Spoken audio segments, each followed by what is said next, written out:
Hey guys, imagine this. It's 1933, and the streets of Berlin are buzzing with a grim kind of electricity. Swastikas are popping up like bad ideas at a brainstorming session, and the air smells of fear, cheap beer, and desperation. But hidden in the shadows of this Nazi nightmare, there's a story so wild, so absurdly human, it'll make you laugh, cry, and question every history lesson you've ever had. We're diving into the dark, twisted world of prostitutes in Nazi Germany. A tale of survival, defiance, and the kind of irony that makes you wonder how humanity even made it this far. Before you get comfortable, please hit like and subscribe, but only if you truly enjoy what I do. Drop a comment telling me where you're tuning in from and what time it is for you. It's always fascinating to see who's joining us from around the world. Now dim the lights, maybe turn on a fan for that soft background hum, and let's dive together into today's journey. Picture this. Berlin, the early 1930s, a city that's equal parts cabaret sparkle and fascist boot polish. The Weimar Republic, that chaotic experiment in freedom, is gasping its last breaths, and the Nazis are strutting in like they've already won the world's worst costume contest. But let's zoom in on the women who work the streets, the ones history likes to forget unless it's to judge them. These were the ladies of the night, the fallen angels, the women who sold their bodies not because they dreamed of it as kids, but because survival in a collapsing economy is a brutal math problem. And trust me, the numbers weren't adding up. Let's start with a woman we'll call Anna, not her real name, because anonymity was her only shield. Anna's about 25, with eyes that have seen too much and a smirk that says she's still got one over on the world. She's working the corners near Alexanderplatz, where the neon lights flicker like they're as tired as she is. Back in the Weimar days, Anna had options. Well, as many options as a working-class girl with no family and a landlord who didn't believe in IOUs could have. She could pull a 12-hour shift in a factory, coughing up coal dust for pennies, or she could stand under a street lamp, flash a smile, and make enough to eat for a week. Guess which one she picked? Now, don't get me wrong, Anna wasn't living some glamorous life. The Weimar Republic was a mess, a glorious chaotic mess where hyperinflation meant you needed a wheelbarrow of cash to buy a loaf of bread. By 1923, a single US dollar was worth 4.2 trillion German marks. Yes, trillion with a T. People were burning money to keep warm because it was cheaper than coal. So when Anna chose the streets, it wasn't about chasing dreams, it was about not starving. And for a while it worked. The Weimar era had a certain, let's call it live and let live vibe. Berlin was the sin capital of Europe. Cabarets, jazz, drag shows, and sex work were as much a part of the city as the Brandenburg Gate. But then, like a bad plot twist in a cheap novel, the Nazis showed up. By 1933, Hitler's got the keys to the Reichstag, and his goons are ready to cleanse Germany of anything they deem degenerate. Spoiler alert, pretty much everything fun falls under that category, including Anna's line of work. The Nazis had this obsession with moral purity, which is hilarious when you consider they were about to commit the worst atrocities in modern history. But let's not get ahead of ourselves. Anna's story is just getting started. The first thing the Nazis did was turn Berlin's nightlife into a bureaucratic nightmare. They didn't outlaw prostitution outright. Oh no, that would have been too simple. Instead, they regulated it to death. If Anna wanted to keep working, she had to register with the police, get a health card to prove she wasn't spreading disease, because apparently that was the real threat to the Third Reich, and stick to designated tolerance zones. These zones were basically the shadiest parts of town, where the streetlights were dimmer and the clients were, let's say, less discerning. Anna's new reality was a maze of rules designed to humiliate and control. She had to report for mandatory health checks. Think cold, sterile rooms and doctors who treated her like a lab specimen. If she missed a check, she'd lose her card, and without that card, she was illegal. Illegal meant arrest, fines, or worse. A one-way ticket to a workhouse where reforming women meant breaking them. And here's the kicker. The Nazis didn't care about protecting Anna or her colleagues. The health checks weren't about safety. They were about ensuring the Aryan race didn't get tainted by undesirables. The irony is thicker than the fog over the Spree River. Anna, like thousands of others, was now a cog in the Nazi machine, her body a commodity they'd regulate but never respect. But Anna was clever. She had to be. She learned to navigate this new world with a mix of charm, grit, and pure audacity. She'd bribe a cop with a wink and a few marks, dodge the morality police by slipping into alleys, and keep her clients happy while keeping herself sane. Her clients? Oh, they were a mixed bag. You had your regular Joes, factory workers, shopkeepers, men who just wanted a moment of escape from the grinding misery of life. Then there were the soldiers, strutting around in their shiny new uniforms, drunk on power and cheap schnapps. And let's not forget the party officials, those hypocritical Nazis who preached purity by day and crept into the red light districts by night. Anna saw it all, and she kept her mouth shut. Talking too much could get you reported, and being reported could get you disappeared. The streets were a dangerous game, and Anna was playing for her life. Now, let's talk about the absurdity of it all. The Nazis loved their propaganda, and they had this fantasy of a pure Germany, where everyone was blonde, blue-eyed, and morally upright. Meanwhile, their own soldiers and officials were Anna's best customers. The same regime that called her a social parasite was profiting off her work. Prostitution was a dirty little secret they couldn't stamp out, so they controlled it instead. They set up state-run brothels. Yes, you heard that right. The Third Reich, the same folks who brought you the Holocaust, were in the pimp business. These brothels were supposed to protect soldiers from disease and immoral influences, but really, they were just another way to control every aspect of life. Anna avoided those places like the plague. State brothels meant more rules, more surveillance, and less freedom. Plus, the pay was worse. Ironic, right? The Nazis could organize genocide with chilling efficiency, but they couldn't figure out how to pay their workers fairly. So, Anna stuck to the streets, where she could at least keep a sliver of independence. But independence came at a cost. The Gestapo was everywhere, and they loved sniffing around for subversives. A woman like Anna was an easy target. If she looked at a cop the wrong way, if she said something too cheeky, or if a client decided to snitch, she could end up in a cell. Or worse, a camp. Yes, the Nazis sent prostitutes to concentration camps, not for being prostitutes, but for being asocial. That's what they called anyone who didn't fit their perfect little vision of society. Homeless people, alcoholics, sex workers, all lumped together as undesirables and shipped off to places like Ravensbrück. Anna knew the risks, but she also knew hunger. She knew what it felt like to have nothing, and she wasn't going back to that. So she kept working, kept dodging, kept surviving. Let's pause for a second. Imagine being Anna.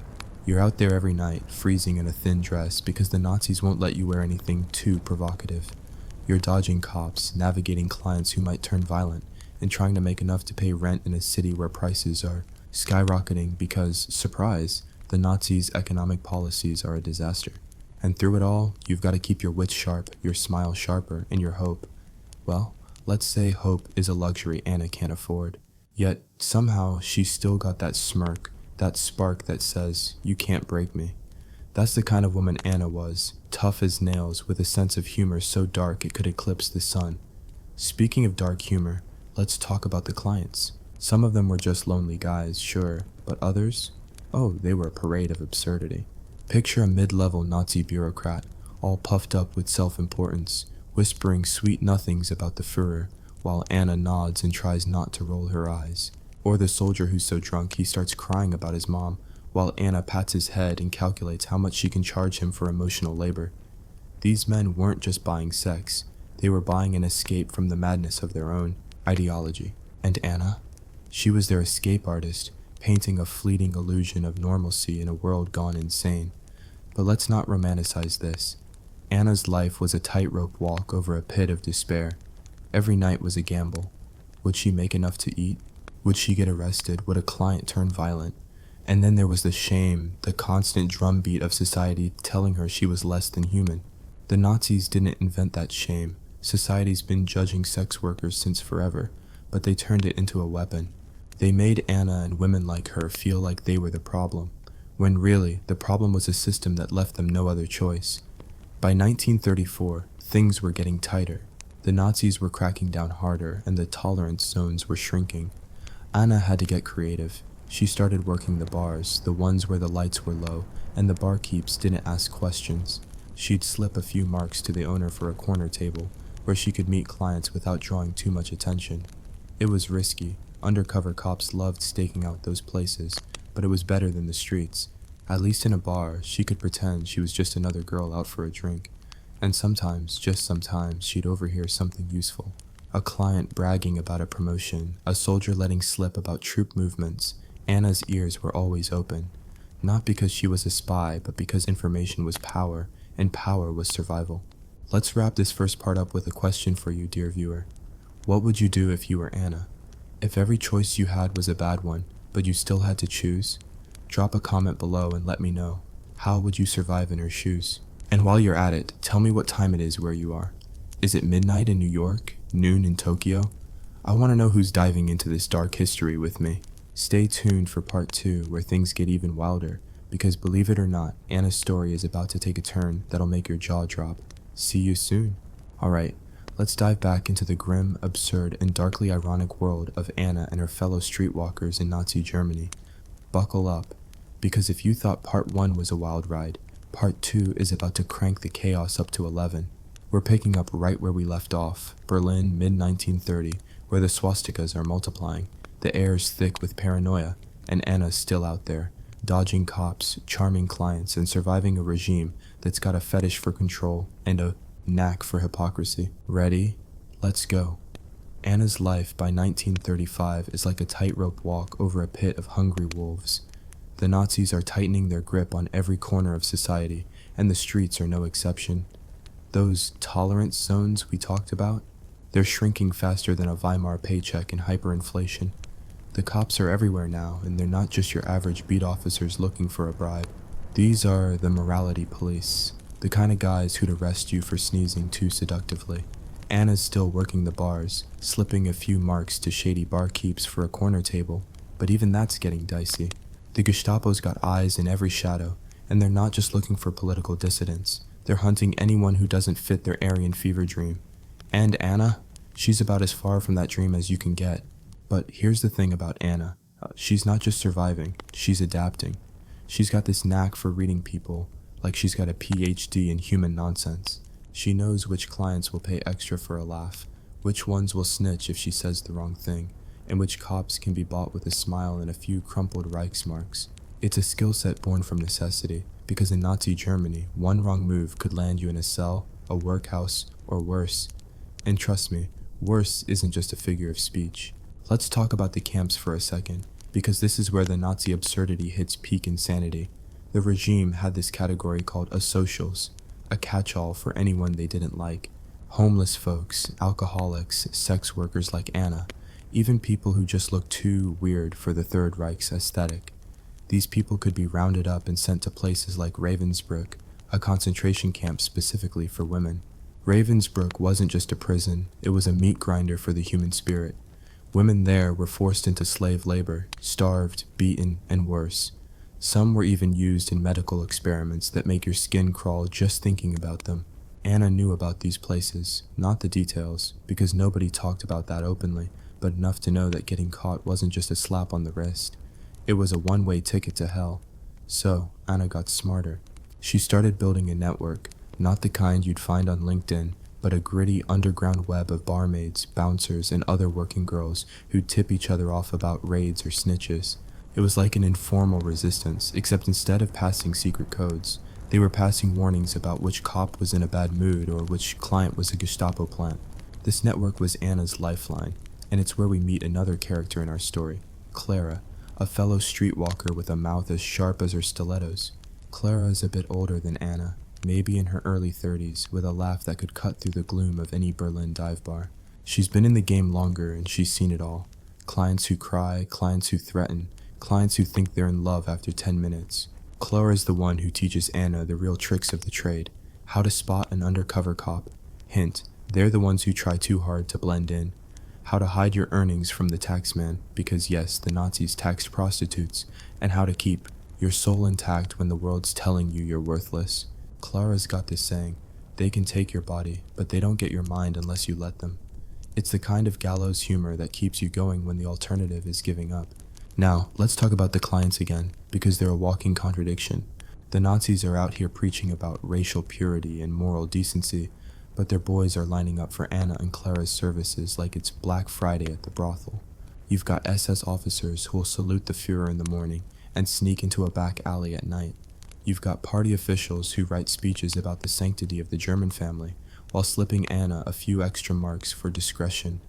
The hypocrisy is so thick you could spread it on toast. And the state-run brothels? They're booming. The Nazis set these up to regulate the sex trade, but it's really just a way to keep their soldiers happy and their consciences clean. These brothels are grim. Think sterile rooms, strict schedules, and overseers who treat the women like livestock. Anna and Clara steer clear because working for the state means you're basically a prisoner with better lighting. But some women don't have a choice. The Nazis start rounding up asocials and forcing them into these brothels, especially as the war ramps up. It's a sick kind of pragmatism. The regime needs healthy soldiers, and soldiers need, well, you get the picture. Anna and Clara hear the stories from girls who've escaped the state brothels, tales of abuse, surveillance, and quotas that make factory work look like a vacation. It's enough to make Anna double down on her street smarts. She starts working earlier hours, blending in with the after-work crowd to avoid the late-night raids. She learns to play dumb when a client starts talking politics, because loose lips don't just sink ships, they get you arrested. And she starts stashing her earnings in clever places. A loose floorboard in her tiny rented room, a hollowed-out book she swiped from a client who thought he was educating her. Every Reichsmark is a step closer to, what exactly? Freedom? Safety? Those are pipe dreams in Nazi Germany, but Anna's not the type to dream. She's the type to survive. Let's zoom out for a moment and talk about the bigger picture, because the absurdity of this whole setup is almost comical if it weren't so tragic. The Nazis are building this myth of a perfect, pure society, but they're running a system that thrives on exploitation. Prostitution, which they claim to despise, is a cog in their war machine. By 1936, the regime's gearing up for war, and they're not just regulating streetwalkers, they're planning to use them. The Olympics are coming to Berlin, and the Nazis want to show the world a shiny, civilized Germany. So, they push the sex trade underground, out of sight of the international press. Anna and Clara have to get even sneakier, working in secret bars and private apartments, always one step ahead of the morality police. But the Olympics also bring a flood of foreign clients, diplomats, journalists, tourists who don't know or don't care about the Nazi rules. For Anna, it's a gold mine, but it's also a minefield. One wrong word to the wrong person, and she's done. Here's where the irony gets deliciously dark. The Nazis are so obsessed with control that they're creating the very chaos they claim to hate. Their regulations make life harder for women like Anna, pushing them into riskier situations. The health cards and mandatory checks don't protect anyone. They just make it easier to track and punish.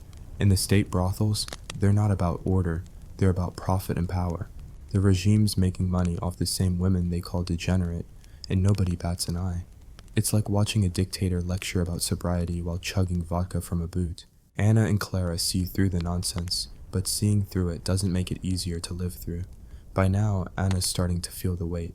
She's still got that smirk, but it's a little tighter, a little more forced. She's tired, not just physically, but deep in her bones. The kind of tired that comes from knowing there's no end in sight, no light at the end of this swastika-strewn tunnel. Clara's her anchor, though.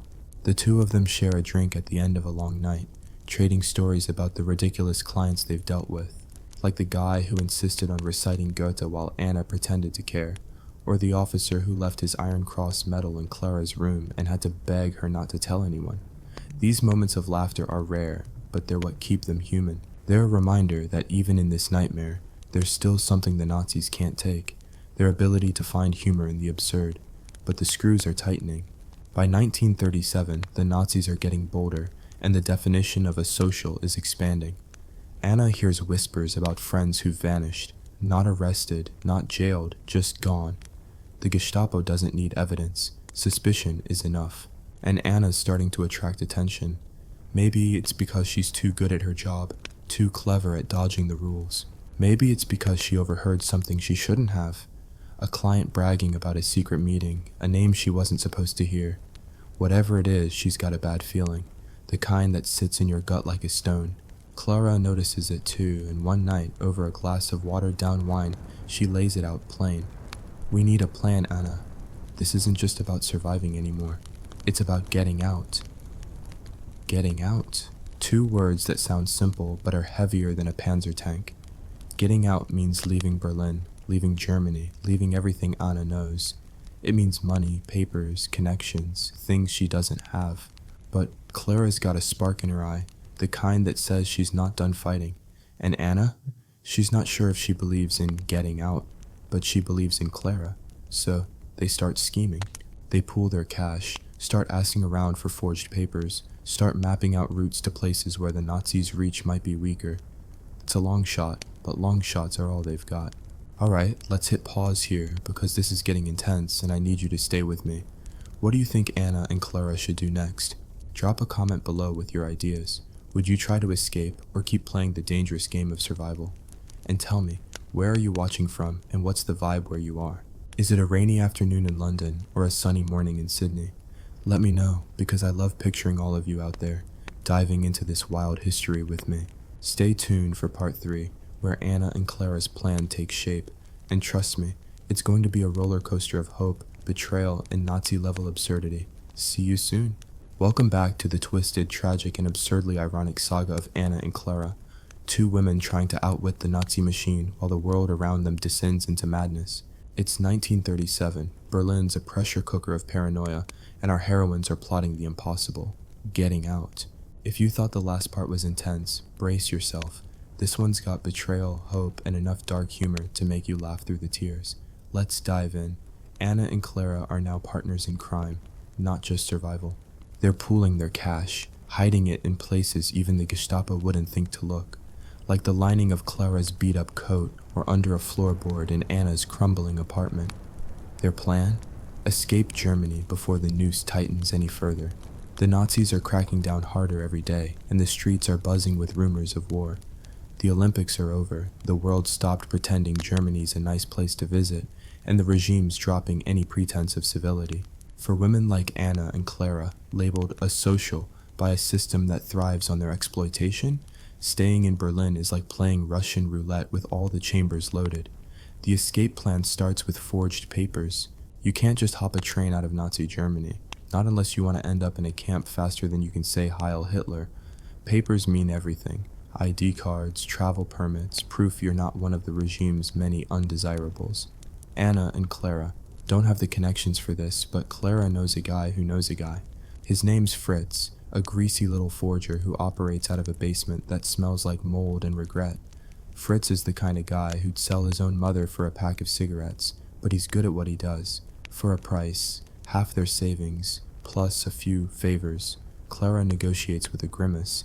He promises to get them papers that'll pass muster at a border checkpoint. It's a gamble, but what in their lives isn't? While they wait for Fritz to deliver, Anna and Clara keep working the bars, but they're extra careful now. The Gestapo stepped up their game, and the morality police are raiding places like it's a sport. Anna's got a new trick. She's posing as a barmaid, serving drinks and flirting just enough to keep the clients happy without crossing any lines that'd get her arrested.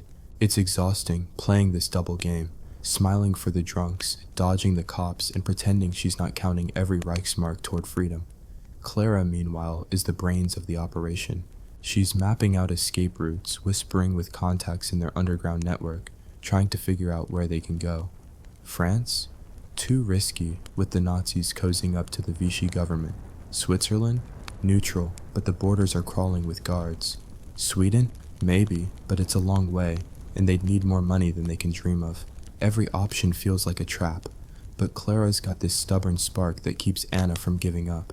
"We're not dying here," Clara says one night, her voice sharp as a knife. "Not for these bastards." But here's where the irony kicks in, and it's a punch to the gut. The same system that's hunting Anna and Clara is still profiting off them. The Nazis have expanded their state-run brothels, and they're not just for soldiers anymore. Party officials, foreign diplomats, even visiting businessmen are funneled into these grim establishments, where women are treated like cogs in a machine. The regime's hypocrisy is on full display. They preach purity while running a sex trade that's as organized as their military. Anna hears stories from girls who've been forced into these brothels. Some were arrested as asocials. Others were just desperate enough to sign up. The conditions are brutal. Quotas, surveillance, and punishments for the smallest infractions. One girl, barely 19, tells Anna about a brothel overseer who beats the women for not smiling enough. Smiling in a place like that. The absurdity would be laughable if it weren't so horrifying. Anna and Clara know they can't afford to slip up. One wrong move, one raid, and they could end up in one of those brothels, or worse, a camp. The fear is constant, but so is their defiance. They've got each other, and that's more than most. Their late-night talks, over cheap wine and stale bread, are a mix of gallows humor and desperate hope. Clara tells Anna about a client who tried to pay her with a signed photo of Hitler. True story. Anna counters with the time a drunk SS officer proposed marriage, then passed out before she could say no. These stories are their armor, their way of laughing in the face of a world that wants to crush them. But laughter can't stop what's coming. Fritz, their forger, comes through with the papers, but there's a catch. Of course there's a catch. Nothing's ever simple in Nazi Germany. Fritz wants more money, and he's not above blackmail. He knows too much about Anna and Clara, and he's got the kind of smirk that says he'd sell them out in a heartbeat. Clara, ever the pragmatist, tries to negotiate, but Fritz isn't budging. They're out of options, so Anna does something reckless. She takes a high-risk client, a mid-level Nazi official who's been sniffing around her for weeks. He's got money, connections, and a reputation for being, let's say, discreet. The job pays enough to cover Fritz's price, but it's a dangerous game. This official, let's call him Herr Schmidt, is the kind of guy who thinks he's untouchable. He's all charm and promises, until he's not. During their meeting, he lets slip something big, a plan to round up socials in a massive sweep before the war kicks off. It's not just a rumor, it's specific, with dates and locations. Anna's heart sinks. This is the kind of information that could get her killed just for hearing it, but it's also leverage. She files it away, knowing it might be her only bargaining chip if things go south. The deal with Fritz goes through and they get their papers. They're not perfect. Anna notices a smudge on her ID that makes her stomach churn, but they're good enough to try. The plan is to head north toward Denmark. It's a risky route with checkpoints and patrols, but Denmark's got a reputation for being less hostile to refugees. They've got enough money for train tickets and a bit extra for bribes, but it's a one-shot deal. If they get caught, there's no plan B. As they prepare, Anna starts to feel something she hasn't felt in years. Hope. It's fragile, like a soap bubble, but it's there. Clara's the one keeping it alive, with her relentless optimism and her knack for turning every setback into a challenge. We're not just escaping, she tells Anna. We're spitting in their faces. But hope is a dangerous thing in Nazi Germany, and betrayal is always lurking. One night, Anna's working a bar when she notices a new face. A man who's too quiet, too watchful. He's not a client, he's trouble. She tips off Clara and they slip out the back, but the encounter leaves them shaken. Someone's watching them, and it's not just Fritz. Their network starts to crack. Barmaids stop talking, bouncers look the other way. The Gestapo's closing in, and Anna can feel it like a storm on the horizon. Then comes the gut punch. Fritz, that slimy little weasel, sells them out. Maybe he got greedy, maybe he got scared, but he tips off a Gestapo contact about 2 women planning to flee. The next night, Anna and Clara are ambushed at their usual bar. The morality police swarm in, and it's chaos. Tables overturned, glasses shattering, clients scattering like roaches. Anna grabs Clara's hand and they bolt for the back door, but it's too late. They're cornered. Clara, quick as ever, slips their forged papers into a crack in the wall before the cops can search them. It's a small victory, but it buys them a chance. They're dragged to a police station where they're interrogated separately. The cops want names, plans, anything they can use to justify a bigger arrest. Anna plays dumb, sticking to her barmaid story, but the officer questioning her isn't buying it. He's got that cold, predatory look, like he enjoys breaking people. He mentions Ravensbrück just to see her flinch. Anna doesn't give him the satisfaction, but inside, she's screaming. Clara, meanwhile, is in another room, working her charm.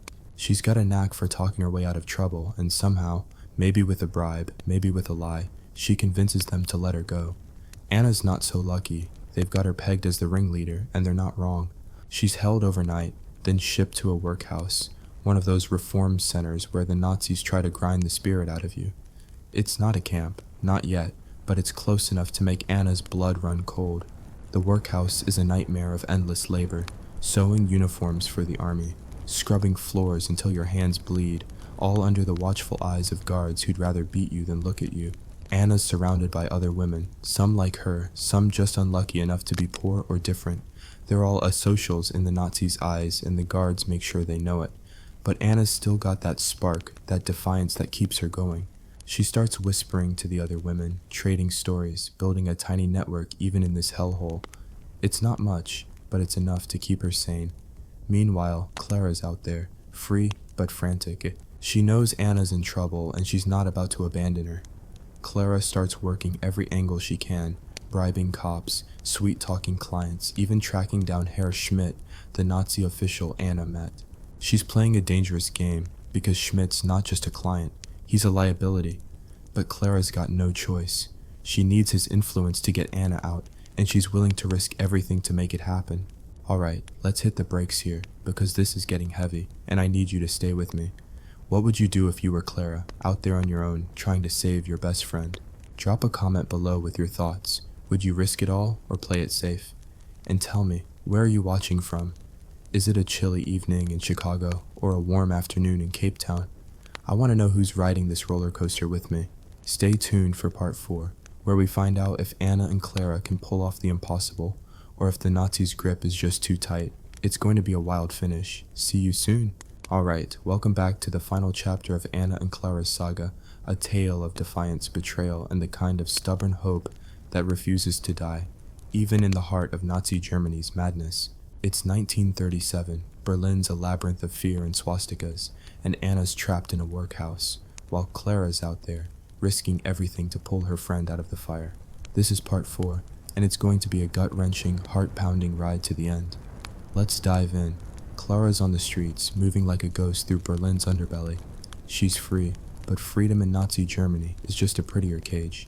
Anna's locked in a workhouse, sewing uniforms for the same regime that's branded her a social, and Clara's got no time to waste. She's got their forged papers, rescued from that crack in the bar's wall before the Gestapo could find them, and a plan that's equal parts desperate and insane. Clara's always been the bold one, the one with a laugh sharp enough to cut through the gloom, but now she's playing a game where one wrong move means losing everything. Her first stop is Herr Schmidt, that sleazy Nazi official Anna met. Schmidt's a big fish in a small pond, a mid-level bureaucrat with just enough pull to make things happen, but not so high up that he's untouchable. Clara tracks him down at a smoky bar where party officials go to pretend they're not breaking their own rules. She puts on her best smile, the one that's gotten her out of 100 tight spots, and slides into the seat across from him. Schmidt's all charm at first, thinking he's in for a fun night, but Clara's not here to play. She's got dirt, Anna's intel about that planned asocial roundup, and she's not afraid to use it. "Help me get her out," she says, her voice low and steady, "or I start talking about what you and your friends are planning." Schmidt's smile falters. Blackmail's a dangerous game, especially when your target's got a swastika on his armband, but Clara's got no other cards to play. Meanwhile, Anna's holding on in the workhouse, but it's a daily battle to keep her spirit intact. The place is a soul crusher. Endless hours of stitching, meager rations of watery soup, and guards who spit words like whore and degenerate like their punctuation. The other women are a mix of broken and defiant. Some just stare at the walls, others whisper rebellion when the guards aren't looking. Anna's one of the latter. She's been quietly building her little network, trading stories and secrets with the other inmates. One woman, a former seamstress named Marta, knows a guard who's softer than the rest. A guy named Hans, who's young, nervous, and maybe not fully sold on the Nazi propaganda. Anna starts working on him. Nothing overt, just small talk, a smile here and there. She's not seducing him, she's surviving him. Every ounce of charm she's got is a weapon, and she's wielding it like a pro. Back in Berlin, Clara's deal with Schmidt is a tightrope walk. He agrees to pull strings to get Anna released, but he wants something in return, more than just Clara's silence. He wants her to work for him, feeding him information about her clients, especially the ones who talk too much. It's a devil's bargain, spy for a Nazi or lose Anna forever. Clara's no fool. She knows Schmidt could double-cross her, have her arrested the second she's no longer useful. But she's also got that spark, that refusal to let the bastards win. She agrees, but she's already planning her next move. She's not just gonna save Anna, she's gonna burn Schmidt's world down if she can. The plan comes together slowly, painfully. Schmidt uses his influence to get Anna's name off the workhouse rolls, claiming it's a clerical error, Nobody questions a man with a party pin when he's got the right paperwork. But it takes weeks, and every day feels like a lifetime for Anna. She's losing weight, her hands are raw from sewing, and the whispers about camps are getting louder. Some women disappear overnight, their names scratched off the roster like they never existed. Anna clings to Marta's stories about her old life, to Hans's nervous glances, to the memory of Clara's laugh. It's all she's got to keep the darkness at bay. Finally, the day comes. Anna's called to the workhouse office, where a sour-faced guard hands her a release form. She's free, or as free as you can be in a city where every shadow hides a Gestapo agent. She steps out into the cold Berlin air, her thin coat no match for the wind, and there's Clara waiting across the street. They don't hug, too risky in public, but their eyes lock and it's like a whole conversation passes in a second. Clara's smirk says, "Told you I'd get you out." Anna's tired smile says, "I knew you would." But freedom's a mirage. Schmidt's got his hooks in Clara now, and the Gestapo's still sniffing around. Those forged papers are burning a hole in Clara's pocket, and Denmark's still the goal, but the border's tighter than ever. The women know they've got one shot, and it's now or never. They pool their remaining cash, lean on their underground network for one last favor. A truck driver who smuggles goods and sometimes people across the border. His name's Otto, and he's no hero. He's just a guy who likes money more than he likes Nazis. For a steep price, he agrees to hide them in his truck, buried under crates of potatoes, and drive them to a crossing point near Flensburg. The journey is a nightmare. The truck's freezing, the potatoes stink, and every checkpoint feels like a heart attack. Anna and Clara lie side by side, barely breathing, as Otto sweet-talks the border guards. One wrong word, one suspicious glance, and it's over. But Otto's good at his job, and the guards are lazy, or maybe just bribed. The truck rumbles across the border, and for the first time in years, Anna feels something like relief. Denmark's not safe, not by a long shot, but it's not Germany. It's a chance. They make it to Copenhagen, where their forged papers hold up just enough to get them a room in a run-down boarding house. It's not freedom, not really. Refugees in 1937 Denmark aren't exactly welcomed with open arms, and the Nazis' influence is creeping everywhere. But Anna and Clara have each other, and that's enough to start over. Clara gets a job as a barmaid, her sharp tongue and sharper wits keeping her one step ahead of trouble. Anna finds work as a seamstress, her hands still calloused from the workhouse, but now stitching for herself, not the regime. They don't talk about Berlin much, but when they do, it's with that dark humor that got them through the worst of it. "Remember that guy with the Hitler photo?" Clara will say, and Anna will laugh until her sides hurt. The ending's not tidy, because life isn't. Anna and Clara don't get a fairy tale happily ever after. They're still scraping by, still looking over their shoulders. But they're alive, and they're free in the ways that matter most. They beat the Nazis at their own game, not with guns or bombs, but with grit, cunning, and a refusal to let the world break them. The Third Reich will keep churning out its horrors for years to come.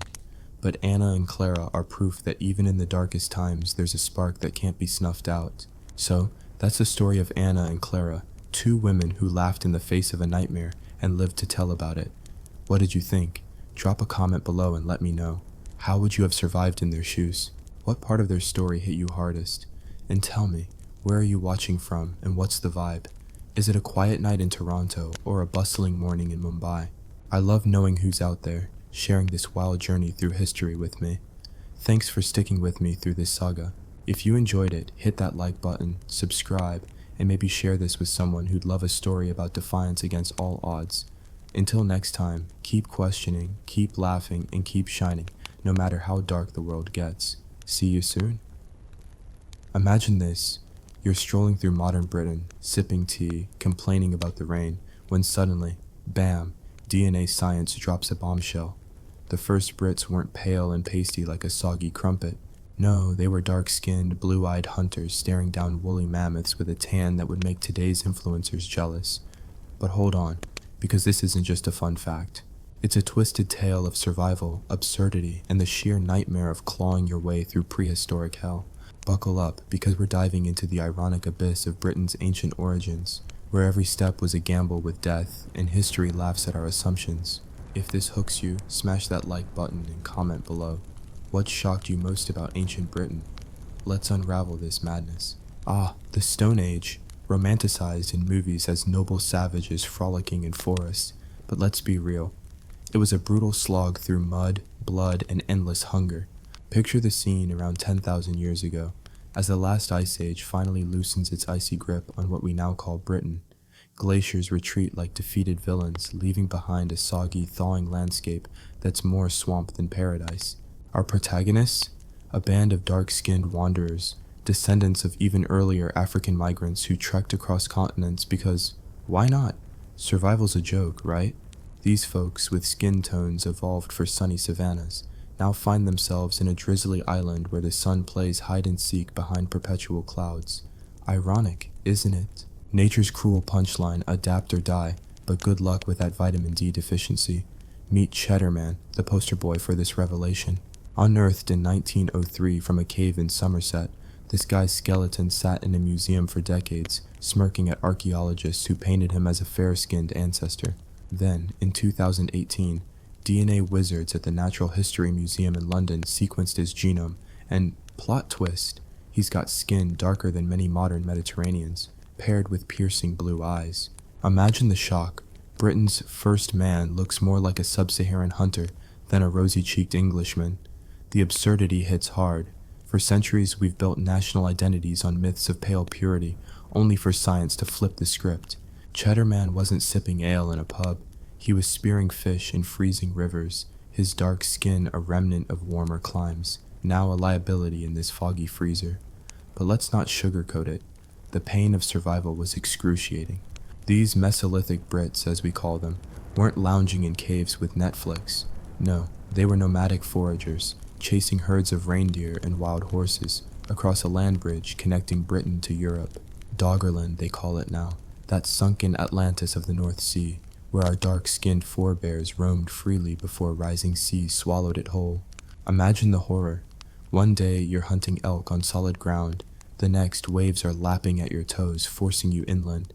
Families drowned, villages vanished, poof, under the relentless ocean, and you think your commute is bad?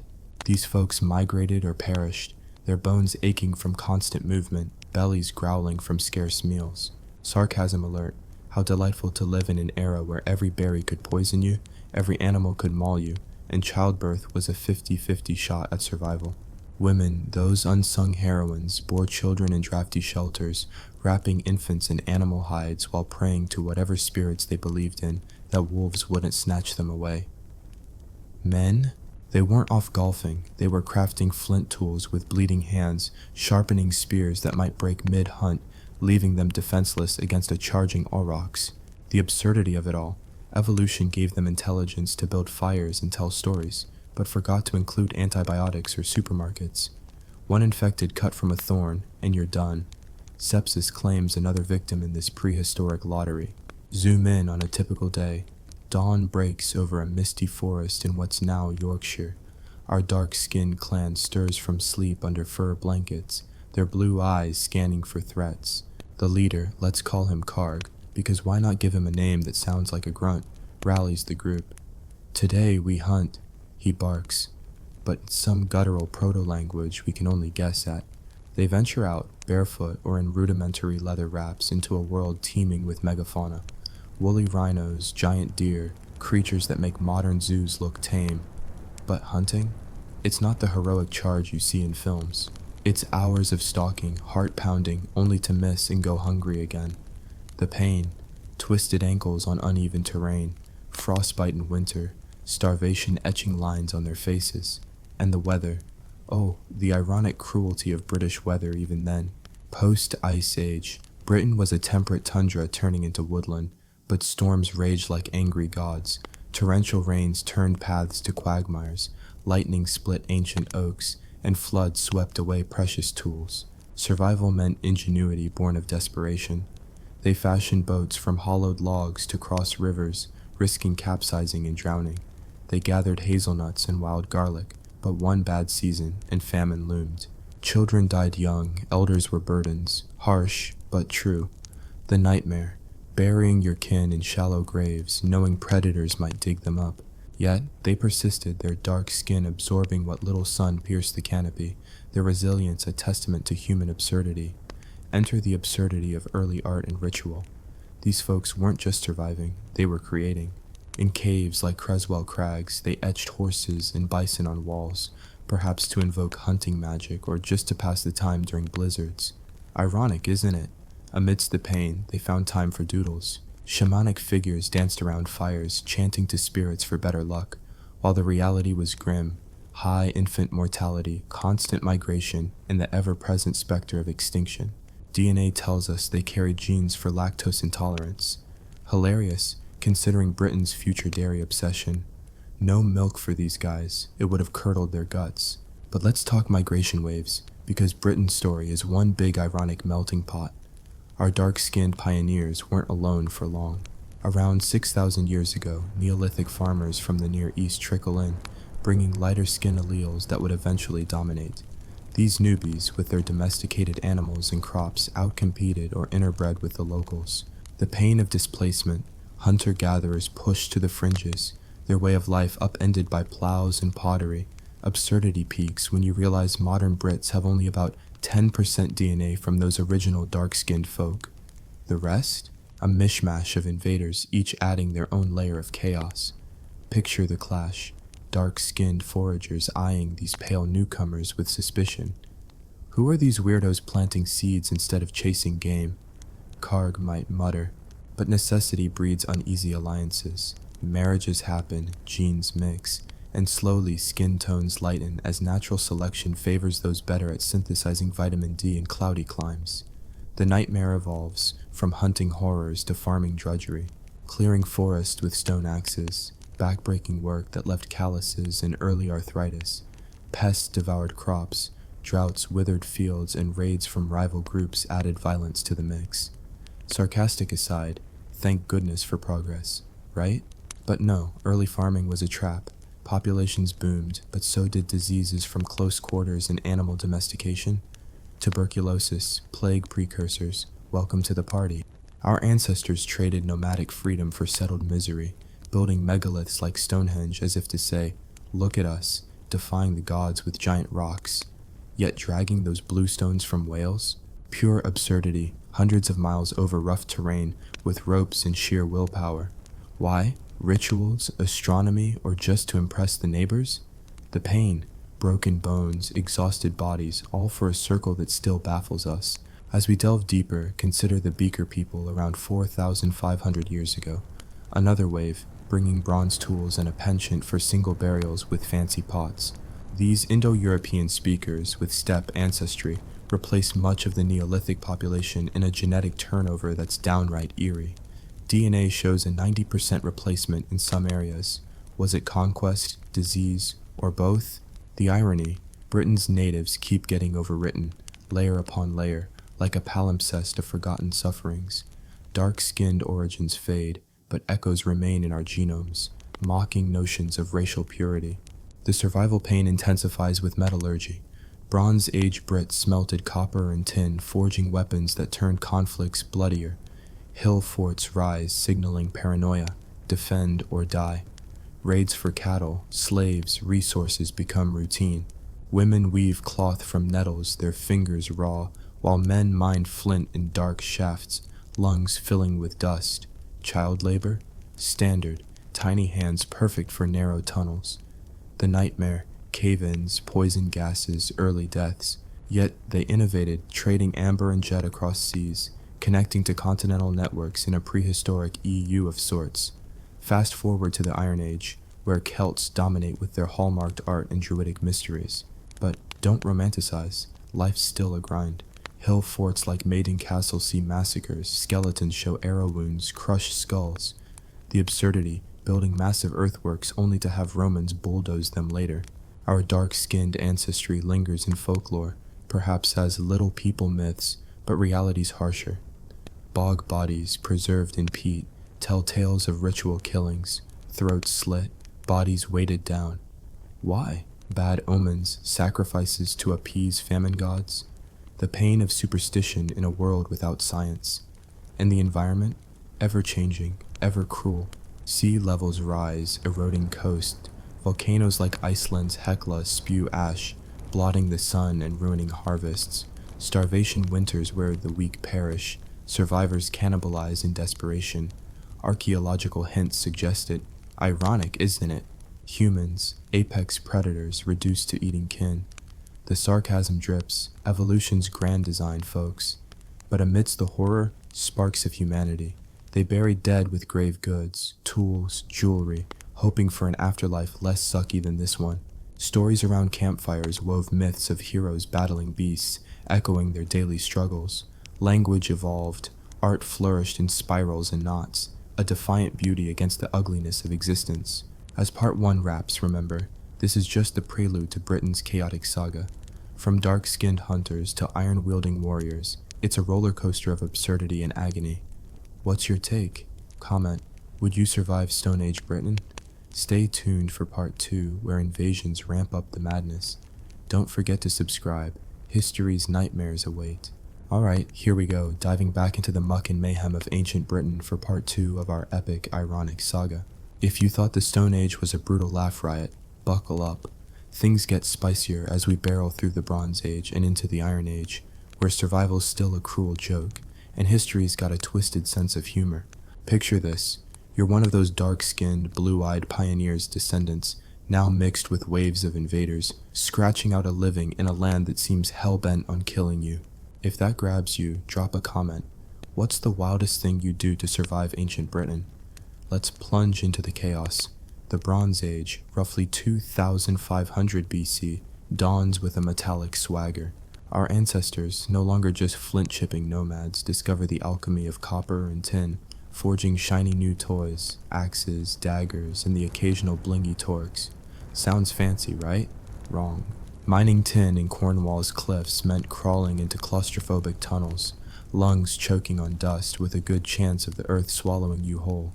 The pain, calloused hands, broken bones, and the constant dread of cave-ins. The absurdity, risking it all for a metal that's softer than your average willpower after a Netflix binge. But these folks weren't crafting jewelry for fun. They were arming themselves for a world growing meaner. Enter the Beaker people, those cocky Indo-European newcomers strutting in around 2400 BC with their fancy bell-shaped pots and a knack for disrupting everything. DNA evidence slaps us with another plot twist. These steppe-descended folks with lighter skin and a warrior vibe replace nearly 90% of Britain's gene pool in some areas. How? Maybe plague, maybe slaughter, or maybe they just charm the locals with their shiny bronze. The irony stings. Our dark-skinned hunter-gatherer ancestors, those gritty survivors, get sidelined by these newcomers like last season's fashion. Imagine the tension. A local farmer, descendant of Cheddarman, glaring at a Beaker guy flaunting a bronze dagger. Nice pot, mate, but my flint spear says back off. Survival's pain deepens. Farming, that Neolithic upgrade, traps everyone in a cycle of backbreaking labor. Clearing forests with stone axes. Imagine swinging one for hours, blisters bursting, only to have pests devour your barley crop. The nightmare, famine's always one bad harvest away. Skeletons from this era show signs of malnutrition, teeth worn to nubs from gritty bread, and spines curved from endless toil. Women grind grain on quernstones, their joints screaming, while kids as young as 6 haul water or herd sheep. The absurdity, you're civilized now, but life expectancy hovers around 30, and a tooth abscess could send you to the ancestors. But, oh, the megaliths. Britain's obsession with giant rocks screams historical lunacy.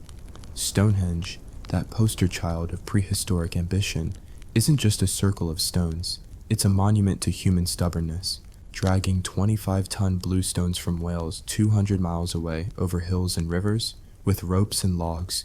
The pain, crushed feet, hernias, and years of effort for... what? A cosmic calendar, a druidic Coachella. Nobody knows, but the irony's rich, building a timeless wonder while your kids starve because you spent all summer hauling boulders. And don't forget Avebury, another stone circle so massive it dwarfs villages. Why? To flex on neighboring tribes? To appease sky gods? The sarcasm drips. Nothing says we've got this like risking your life for a rock garden. Conflict escalates because humans love a good scrap. Bronze weapons make fights bloodier. Archaeological digs uncover skulls cleaved by axes, ribs pierced by arrows. Hill forts start popping up, like Danebury, with earthworks signaling, stay out or else. The nightmare, raids for cattle or grain turn villages into slaughterhouses.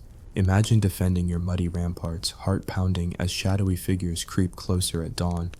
The absurdity, you're fighting over a cow while the real enemy, disease, lurks in your water supply. Early Bronze Age smallpox scars on bones hint at invisible killers far deadlier than any dagger.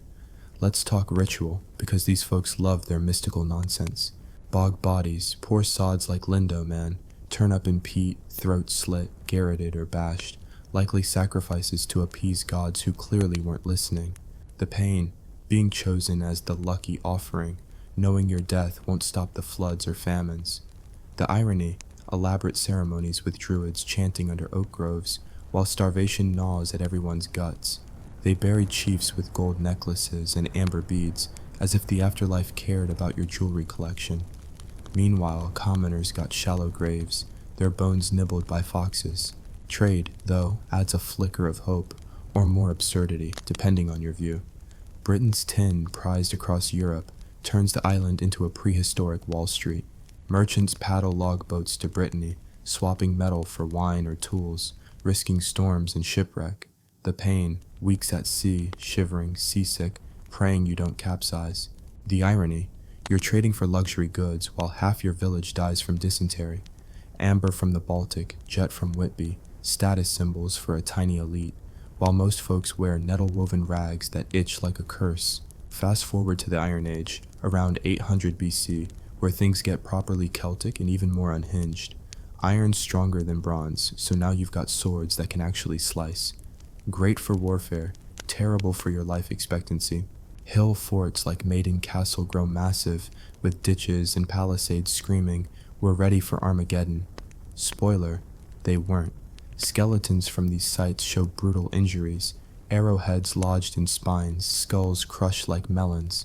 The nightmare, living in constant fear of attack, knowing your wooden walls won't stop a determined warband. Celtic culture, though, brings flair to the misery. Their art, swirling spirals, knotwork, graces swords and shields, as if beauty could ward off death. Druids, those enigmatic priests, weave tales of gods and heroes, but their rituals are grim. Human sacrifice? Check. Animal sacrifice? Double check. The absurdity, praying to deities like Cernunnos while your crops rot from endless rain. Bogs and rivers swallow offerings, swords, shields, even chariots, because apparently the gods need bling too. The pain, giving up your best weapon to a swamp, only to face invaders empty-handed. Women, as always, bear the brunt. They weave, cook, birth babies in filthy roundhouses, and sometimes fight alongside men.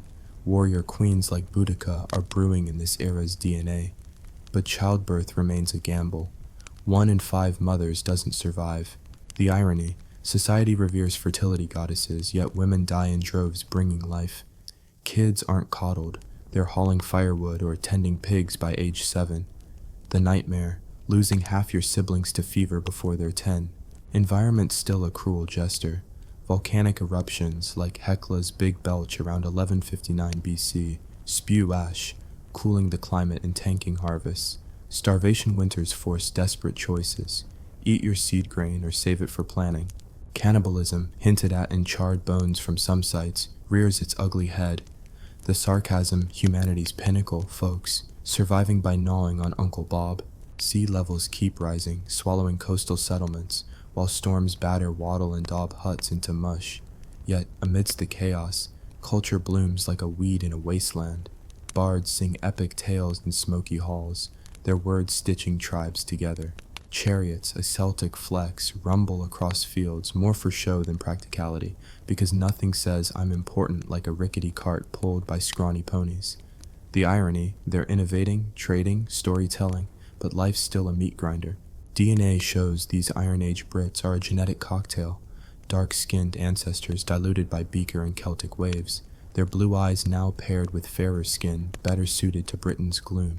As we hit the Roman invasion's eve, around 43 AD, Britain's a patchwork of tribes, Catovellani, Iceni, Brigantes, each with their own chiefs, grudges, and gods. Alliances shift like sand, betrayals as common as rain. The pain, uniting against a common foe, is a pipe dream when your neighbor's eyeing your sheep. The absurdity, building a vibrant, complex society only for Rome's legions to steamroll it.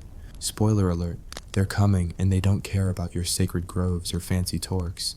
This part's just the tip of Britain's chaotic iceberg. From bronze-wielding wannabe heroes to ironclad Celtic rebels, it's a saga of grit, lunacy, and survival against odds that'd make a modern survivalist cry. What's your take? Comment, could you handle a Bronze Age winter? Stay tuned for part 3, where Rome crashes the party and the bloodshed gets cinematic. Hit subscribe, history's about to get messier. Here we go, plunging into part 3 of our gloriously grim saga of ancient Britain, where the Romans crashed the Celtic party like uninvited guests with a knack for organized violence.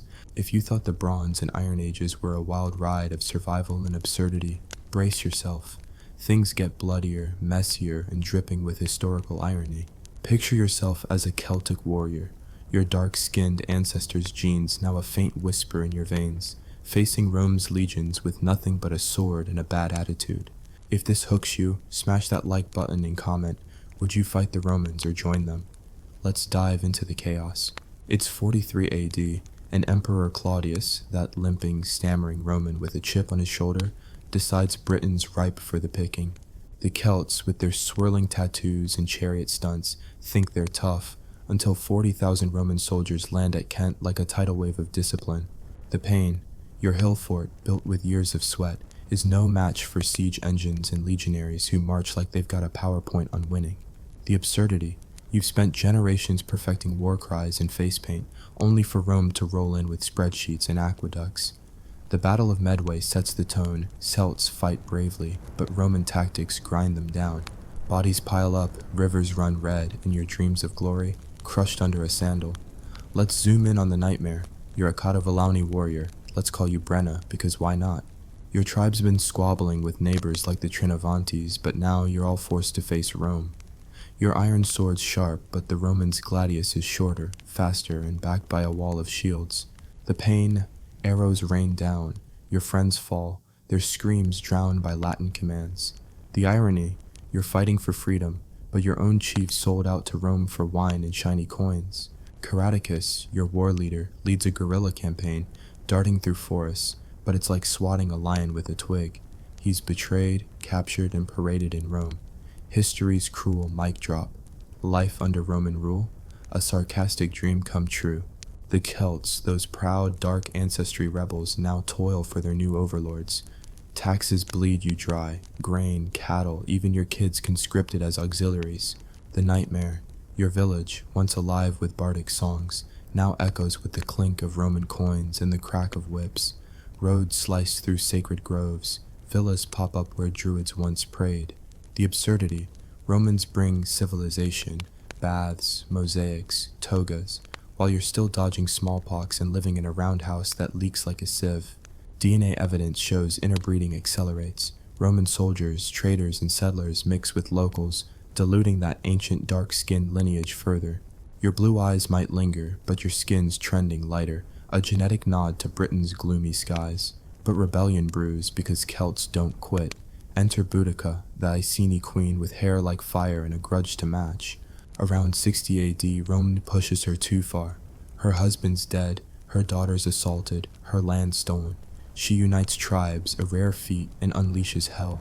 The pain, her army of 100,000 sacks, Camulodunum, Londinium, and Verulamium, leaving 70,000 dead in smoking ruins. The irony, she's fighting for freedom, but her warriors slaughter indiscriminately.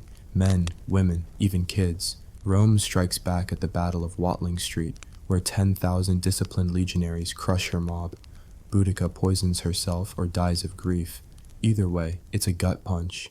The sarcasm, nice try, queen, but Rome's got a knack for winning. Let's talk daily life, because it's no toga party. Most Celts aren't rebels, they're farmers, slaving away under Roman taxes. You plow fields with iron tools, progress. But one bad harvest means starvation or selling your kids into slavery. The nightmare, disease spreads in crowded Opida, proto-towns like Silchester where open sewers breed cholera. Women weave wool for Roman markets, their fingers raw, while men quarry stone for Hadrian's Wall, built later in 122 AD to keep those pesky northern Picts out. The absurdity, You're building a 73-mile wall for invaders who call you a barbarian, while your kids die from fevers no druid can cure. Religion? Another ironic twist. Druids, those mystical Celtic priests, get hunted like wolves. Rome bans their rituals, calling them barbaric. Rich, coming from folks who love gladiator bloodbaths. Sacred groves are razed, replaced by temples to Jupiter and Mithras. The pain, your gods tied to rivers and oaks are outlawed, forcing you to pray to foreign deities in stone buildings. The irony, some Celts adopt Roman gods for status, while others hide offerings in bogs, hoping Lugh or Cernunnos might still listen. Bog bodies keep turning up, some with slit throats, sacrifices or executions. Either way, it's grim. Trade booms, but it's a double-edged sword. Britain's lead, tin and wool flowed to Rome, making elites rich while commoners scrape by. The pain, hauling goods across muddy tracks, risking bandits or storms at sea. The absurdity, you're exporting grain to feed Rome's armies, but your own kids go hungry. Imported wine and olive oil grace villa tables, but you're lucky to get barley gruel. Archaeological finds, Samian pottery, glass beads, show wealth, but only for the 1%. Most folks wear patched tunics, their teeth rotting from poor diets. Then there's Hadrian's Wall, the ultimate Roman flex. Stretching across northern Britain, it's a stone and turf middle finger to the Picts. Building it? Hellish. Soldiers and slaves dig trenches in freezing rain, hauling stones while Caledonian raiders snipe from hills. The pain, frostbite, exhaustion, and knowing you're fortifying someone else's empire. The irony, Rome calls it peace, but it's just a line in the sand, with garrisons living in constant fear of attack. Forts like Vindolanda yield letters, soldiers whining about cold feet and missing Italian wine. Boo-hoo, lads, try surviving a Celtic winter with no shoes. Socially, it's a mess. Romanization creates a class divide. Celtic elites adopt Latin names, build villas, and sip imported wine, while peasants toil in mud. The nightmare, your chief, once a warrior, now grovels to a Roman governor for a tax break. The absurdity, you're told to embrace Pax Romana, but peace means subjugation. Women, as always, bear the worst, grinding grain, birthing babies in unsanitary huts, and dodging Roman soldiers with wandering hands. Yet some women rise, traders, priestesses, proving resilience in a man's world. Environmentally, Britain's still a cruel prank. Deforestation accelerates as Romans clear forests for farms and forts, turning hillsides to mudslides. Climate shifts, wetter, colder, ruin crops, while lead mining poisons rivers. The pain, drinking water that kills you slowly. The irony, Rome's advanced engineering pollutes the land your ancestors revered. Volcanic eruptions like one in 86 AD dim the sun, tank harvests, and spark famines. Skeletons show rickets, scurvy, modern problems in ancient packaging. Culture clings on, defiant. Celtic art, those swirling Latin patterns, adorns brooches and swords even under Roman rule. Bards still sing, though now in Latinized tongues. The pain, losing your language to an invader's. The irony, Rome preserves some Celtic myths in writing, while erasing their oral traditions. Genetic mixing continues. Roman soldiers from Africa, Syria, Gaul leave their mark, making Britain's DNA a melting pot. That dark-skinned Cheddarman ancestry, a faint echo but still there, mocking ideas of a pure Britain. As we near the end of Rome's grip, cracks show. By 300 AD, raids by Picts, Scots, and Saxons intensify. The pain, constant skirmishes, villages burned, families torn apart. The absurdity, Rome's empire, so mighty, can't hold this rainy island forever. Forts crumble, villas decay, and the Celts, those stubborn survivors, adapt again, blending with invaders while clinging to their roots. This is just the prelude to Rome's fall and Britain's next chapter. From Boudicca's blaze to Hadrian's folly, it's a tale of defiance, despair, and dark humor. What's your take? Comment. Boudica or Hadrian, who's your hero? Stay tuned for part 4, where Saxons and chaos take the stage. Hit subscribe. History's about to get savage.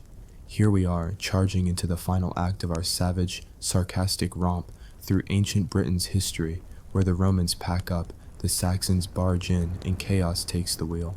If you thought the Celtic rebellions and Roman swagger were wild, Wait till you see the Dark Ages turn Britain into a free-for-all of swords, betrayal, and muddy misery.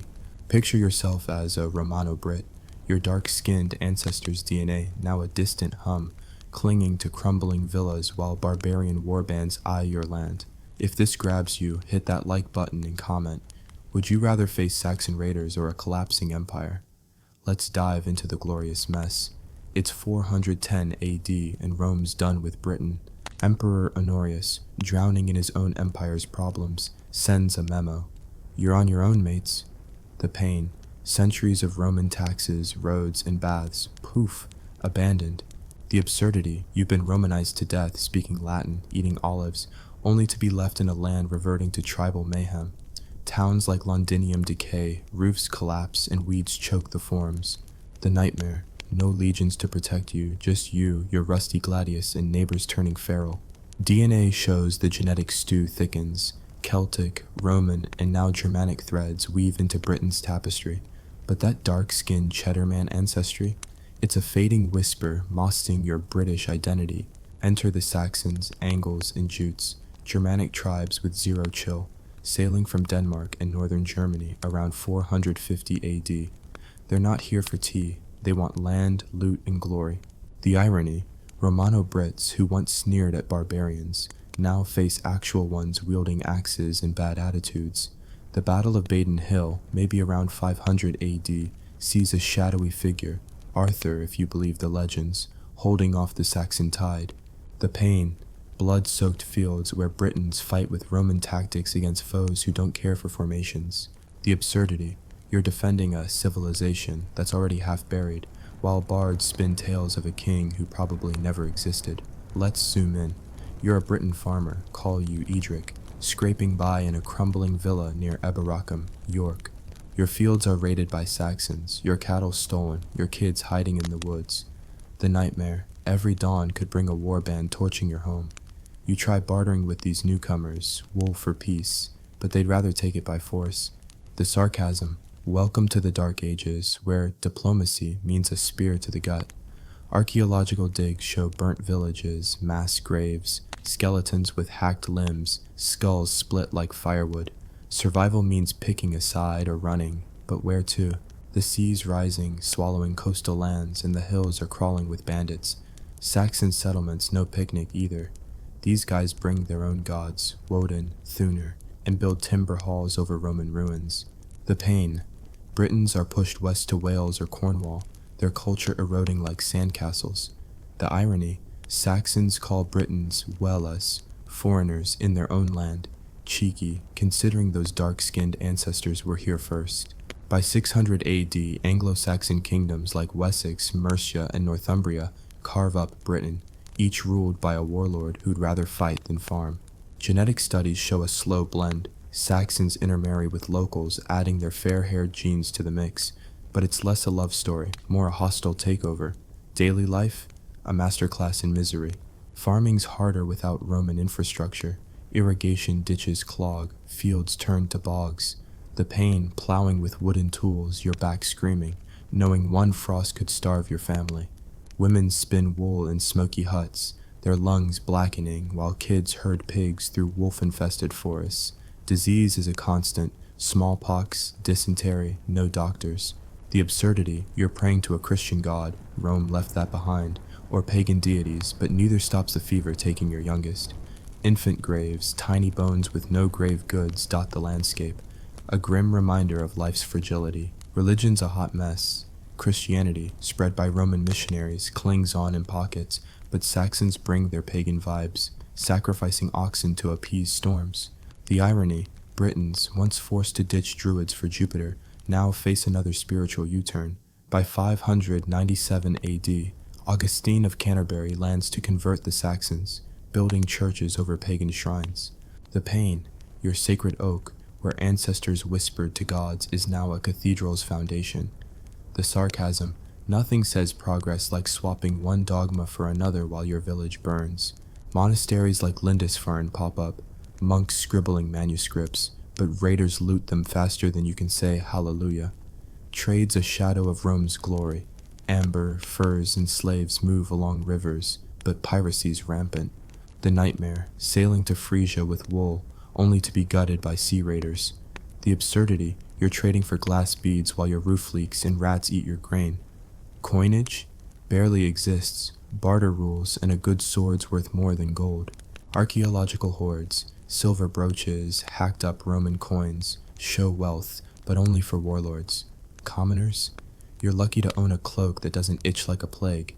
Warfare's relentless. Anglo-Saxon kings clash like toddlers over toys. The pain, conscription into a lord's warband, marching to slaughter for a hill nobody needs. Skeletons from this era show battle scars, arms hacked off, ribs shattered. The irony, you're fighting for your king, but he's just a Saxon thug who taxed your last cow. Forts like Bamberg rise, but they're no Hadrian's Wall, just timber stockades waiting to burn. By 700 AD, Mercia's king Offa builds a dike to keep out pesky Welsh Britons, because nothing says secure border like a ditch in a swamp. Environment's still a cruel joker.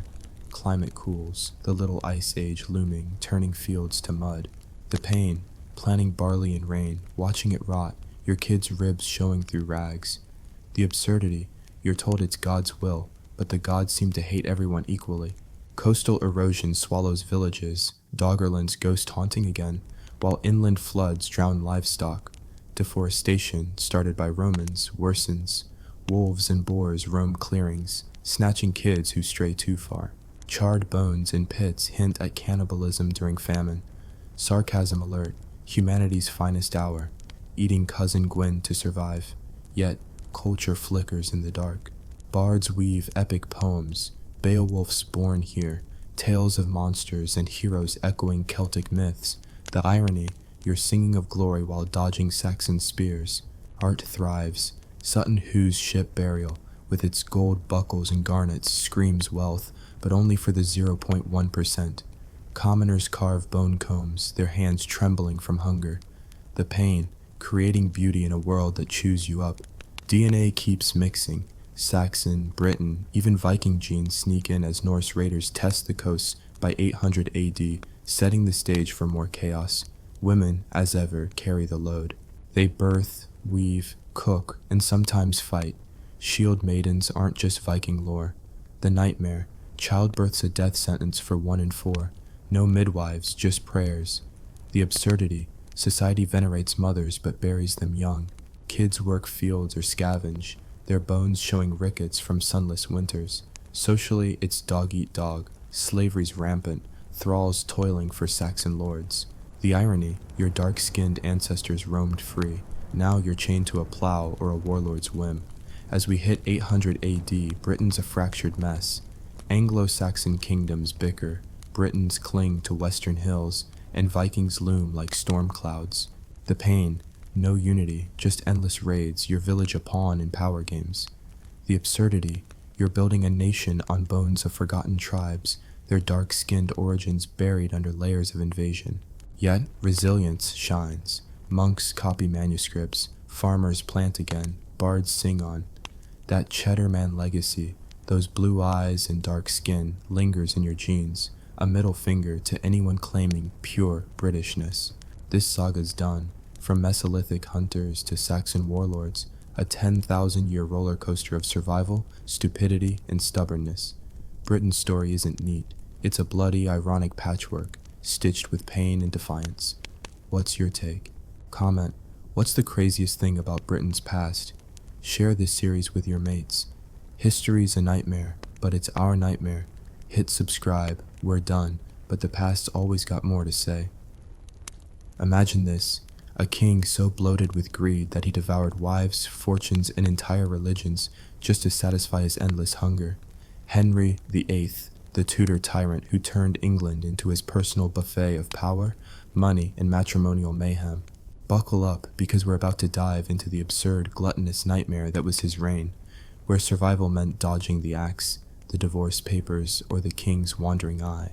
If that hooks you, smash that like button right now and subscribe for more historical horrors. Let's feast on the folly. Picture England in the early 1500s, a land of misty moors, drafty castles, and peasants scraping by on turnips and prayers. Then along comes Henry Tudor, born in 1491, the spare heir who wasn't supposed to rule but grabbed the throne like it was the last chicken leg at a banquet. Oh, the irony. Little Henry, the second son, trained for the church, ends up smashing it to bits. But we're getting ahead. Let's start at the beginning, where the greed seeds were sown. Henry's dad, Henry VII, was a miserly mastermind who clawed his way to the crown after the Wars of the Roses left England looking like a battlefield buffet. He hoarded gold like a dragon with a savings account, marrying off his kids for alliances and taxing the nobles until they squeaked.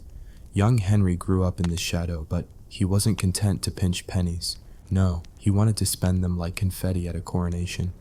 When his brother Arthur died in 1502, poor kid, married to Catherine of Aragon for 5 months before croaking, Henry stepped up as heir apparent, and boy, did he have plans. Fast forward to 1509.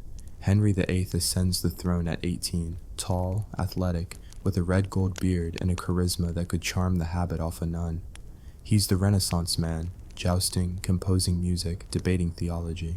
But underneath that velvet doublet beats the heart of a glutton. His first act? Marry his brother's widow, Catherine, for that sweet Spanish alliance and her dowry. Pope Julius II gives a special dispensation because, hey, what's a little biblical loophole among friends? Leviticus says no marrying your brother's wife, but Henry waves it away like a bad smell. The early years are a party. Henry throws cash at tournaments, where knights bash each other for his amusement, and builds palaces like they're Lego sets. Non-such palace? Built just to outshine the French king's Fontainebleau. Talk about palace envy. But greed isn't just about gold, it's about glory. Henry dreams of conquering France, reviving the 100 Years' War, because why not? In 1513, he invades, captures a couple of towns, and struts back like he's Charlemagne reborn. Cost? A fortune. The pain of survival? Ask the taxpayers footing the bill, or the soldiers dying in the mud for a king's ego trip. But Henry's real greed kicks in with the heir obsession. Catherine, bless her devout soul, gives him 6 pregnancies, but only 1 surviving child, Mary, a girl. In a world where queens are broodmares and sons are security, this is a crisis. Henry starts eyeing alternatives, whispering about annulments. Enter Anne Boleyn, the dark-eyed temptress with a French education and a wit sharper than a headsman's axe. She's no easy conquest. Anne plays hard to get, demanding marriage or nothing. Henry's response? Upend the kingdom. This is where the absurdity ramps up. Henry, the defender of the faith, a title from the Pope for bashing Luther, decides the Pope's wrong about his marriage. He petitions for an annulment, claiming Catherine's union with Arthur was consummated, making his own marriage invalid. Catherine swears it wasn't. Awkward family dinners? Anyone? The Pope, caught between Henry and Catherine's nephew, Emperor Charles V, dithers. Henry fumes, his demands escalating like a toddler denied candy. By 1527, Henry's great matter consumes England. He bullies cardinals, bribes theologians, and rewrites history to suit his lust. Greed for Anne, for a son, for control. Thomas Wolsey, his chancellor and cardinal, tries to fix it, but fails. Henry strips him of power, lets him die in disgrace. Survival tip from the past: don't promise a king what you can't deliver, or you'll end up broken. Henry's endless demands now target the church itself. In 1533, he marries Anne in secret, gets Archbishop Cranmer to annul the Catherine marriage, and tells the Pope to shove it. The act of supremacy makes Henry head of the Church of England. Poof? Reformation by royal fiat. Why? Not theology, but treasure. Monasteries are fat with land and gold. Henry dissolves them, seizing assets worth millions in today's money. The dissolution of the monasteries, 1536 to 1540, is a greed fest. 800 religious houses closed, monks pensioned off or homeless, artifacts melted down. Pilgrims revolt in the north, the pilgrimage of grace. But Henry crushes them, hanging leaders like Christmas ornaments. Imagine the pain. Abbeys crumbling, villagers losing charity, all because one man wants a divorce and a full treasury. Henry's court is a snake pit of sycophants feeding his ego. Thomas Cromwell rises, masterminding the Reformation for profit. He inventories monastic wealth like a Black Friday shopper, then sells it off. Nobles buy cheap land, getting richer. Peasants get squat. Historical absurdity. Henry, excommunicated, still calls himself faithful, while pocketing chalices. Anne gives birth in 1533 to Elizabeth, another girl. Henry's disappointment is palpable. He skips the christening, but greed persists. He demands loyalty oaths to the new succession, executing those who refuse, like Thomas More. More, once Henry's friend, chooses conscience over crown, chopped. The executioner bungles it, needing 3 blows.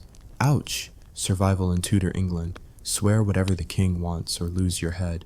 By 1536, Anne's fallen from grace. Miscarriages, no son, and Henry's eye on Jane Seymour. Accusations fly, adultery, incest, witchcraft, absurd trials. Anne's lovers include her brother George, all executed and beheaded with a French sword for mercy. Henry marries Jane the next day. Greed's timeline, no mourning period needed. Jane delivers Edward in 1537, but dies in childbirth. Henry's true wife, he calls her later. Convenient, since she's dead and can't argue. Now a widower with a son, Henry's demands shift to alliances. Cromwell pushes Anne of Cleves for Protestant ties. Henry agrees sight unseen, but when she arrives in 1540, he recoils. Flanders Mare. Marriage annulled after 6 months, no consummation. Cromwell pays with his head. Irony, since he arranged it. Enter Catherine Howard, teenage flirt. Henry, now obese and ulcer-ridden, thinks she's his fountain of youth, but she's got baggage, pre-marital affairs. When exposed, heads roll, literally. Catherine executed in 1542, begging for mercy. Henry's response? Marry Catherine Parr in 1543, a widow who nurses his gouty leg and dodges his temper. But greed never sleeps.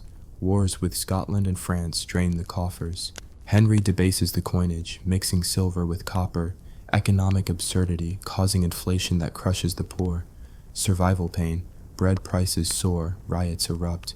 The rough wooing of Scotland. Henry demands infant Mary Queen of Scots for Edward, ravaging the borders when refused. Court life is a farce of flattery. Henry composes Greensleeves, allegedly for Anne, but really a self-pity party. His portraits by Holbein hide the bloat, projecting power. But reality, a 300-pound tyrant with festering legs carted around like spoiled cargo. Let's pause on this gluttonous glutton. Henry's demanded 6 wives, church reform, endless wars, all for power, heirs, gold. But the human cost? Thousands dead, families ruined, faith fractured. Dark humor. The king who broke with Rome over a divorce ends up with 3 kids, 2 girls he once bastardized. What would you do in Henry's court? Flatter the beast or risk the block? Drop a comment below. Tell me your survival strategy and where you're watching from. Is it midnight in Manhattan or dawn in Delhi? I want to know who's feasting on this Tudor terror with me. Stay tuned for part 2, where Henry's demands escalate into full-blown tyranny, with more beheadings, betrayals, and bankruptcies. You won't believe the absurd lengths he goes to feed his ego. Hit subscribe and turn on notifications. Don't miss the feast. Now, diving deeper into the meat of Henry's reign, where greed turns grotesque. By the 1540s, Henry's a walking wound. Legs ulcerated from a jousting accident in 1536. Pus oozing through bandages, stench following him like a loyal hound. But does pain curb his demands? Nope, it amplifies them. He lashes out, paranoia blooming like gangrene. Take the religious roller coaster. Henry's Reformed Church is Catholic light. No pope, but Mass in Latin, celibate priest. Then he swings Protestant, burning Catholics as heretics. Then back, executing Protestants for denying transubstantiation. Absurdity peak. 3 heretics burned while 3 papists hanged on the same day. Survival bingo. Guess today's forbidden belief. Cromwell's fall in 1540 is pure irony. The man who gave Henry the monasteries gets axed for the Cleves debacle. Henry regrets it later. Too late, mate. Replacement? Factions war. Conservatives like Norfolk. Reformers like Seymour. Henry's demands for unity enforced by terror. Wars. The 1542 Scottish invasion after James V's death. Henry claims suzerainty, demands Mary for Edward. Battles like Solway Moss crush Scots, but resistance persists. Cost? England's bankrupt, Henry selling crown lands, debasing coins further. Peasants starve while Henry feasts on swan and peacock. Pain of survival. Enclosure acts push farmers off land for sheep, wool profits to the rich, beggars multiply, vagrancy laws whip them. Catherine Parr, wife 6, navigates this minefield. Smart, Protestant-leaning, she debates theology with Henry. Risky. Once, guards come to arrest her for heresy. She sweet-talks her way out, claiming she's just learning from him. Greed for control. Even wives aren't safe. Edward's birth secures the succession, but Henry's demands extend to his kids. Mary and Elizabeth declared illegitimate, then reinstated conditionally. Mary, staunch Catholic, resists. Henry bullies her. Elizabeth, the red-haired survivor, learns early to dodge. Court intrigue. Plots real and imagined. In 1546, Norfolk and Son Surrey arrested for treason. Surrey's coat of arms too royal. Surrey beheaded, Norfolk spared by Henry's death. Absurd. Henry signs warrants on deathbed, greed clinging to life. Henry's will demands Tudor continuity, but sows chaos. He names Edward heir, then Mary Elizabeth, ignoring older sister Margaret's line. Regents? A council, but Seymour grabs power soon after. Death in 1547. Henry balloons to 400 pounds hoisted by pulleys. Last words? Demanding Archbishop Cranmer. He dies clutching his hand, perhaps seeking absolution for a life of demands. Funeral, massive, coffin bursts en route, dogs lap the fluids, poetic justice for a greedy king. Legacy, England Protestant-ish, treasury empty, people exhausted. Greed's toll, 72,000 executions in 38 years, per some estimates, mostly for petty crimes under harsh laws. Ponder this. Henry's endless demands reshaped history, but at what cost? The absurdity of a king who had everything yet wanted more, leaving a trail of broken lives. What's your take? Would you have joined the court or fled to the countryside? Comment below, share your location and time. Let's build a community of history survivors. Part 2 ends here, but the nightmare continues in Part 3 with the aftermath and echoes of Henry's greed. Subscribe now. Henry VIII's reign is a banquet of greed gone wild, and we're only halfway through the feast. Picture England in the 1540s, a kingdom bleeding from wars, bankrupt from a king's whims, and trembling under a tyrant who's as massive in appetite as he is in girth. If you thought Part 1 was a wild ride through Tudor absurdity, buckle up. Part 2 cranks the chaos to 11. We're diving deeper into Henry's endless demands, where every decree costs lives, every tantrum reshapes history, and survival is a game of dodging the axe while kissing the royal ring. Smash that like button if you're ready for more historical madness, and let's gorge on the gluttony. Henry's in his 50s now, a hulking wreck of his once golden self. The jousting accident of 1536 left him with festering leg ulcers that smell like regret and bad decisions. He's carted around on a wheeled chair, too heavy to walk, his temper as inflamed as his wounds. But does pain slow his greed? Not a chance. It's like his suffering fuels his demands, for loyalty, for land, for legacy. England's his personal chessboard, and he's smashing pieces left and right. Let's start with religion, because Henry's turned faith into a circus of contradictions.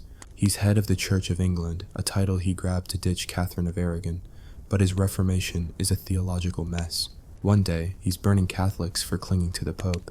The next, he's torching Protestants for denying the bread becomes Christ's body. In 1543, he passes the Act for the Advancement of True Religion. Ironic name, since it bans most people from reading the Bible.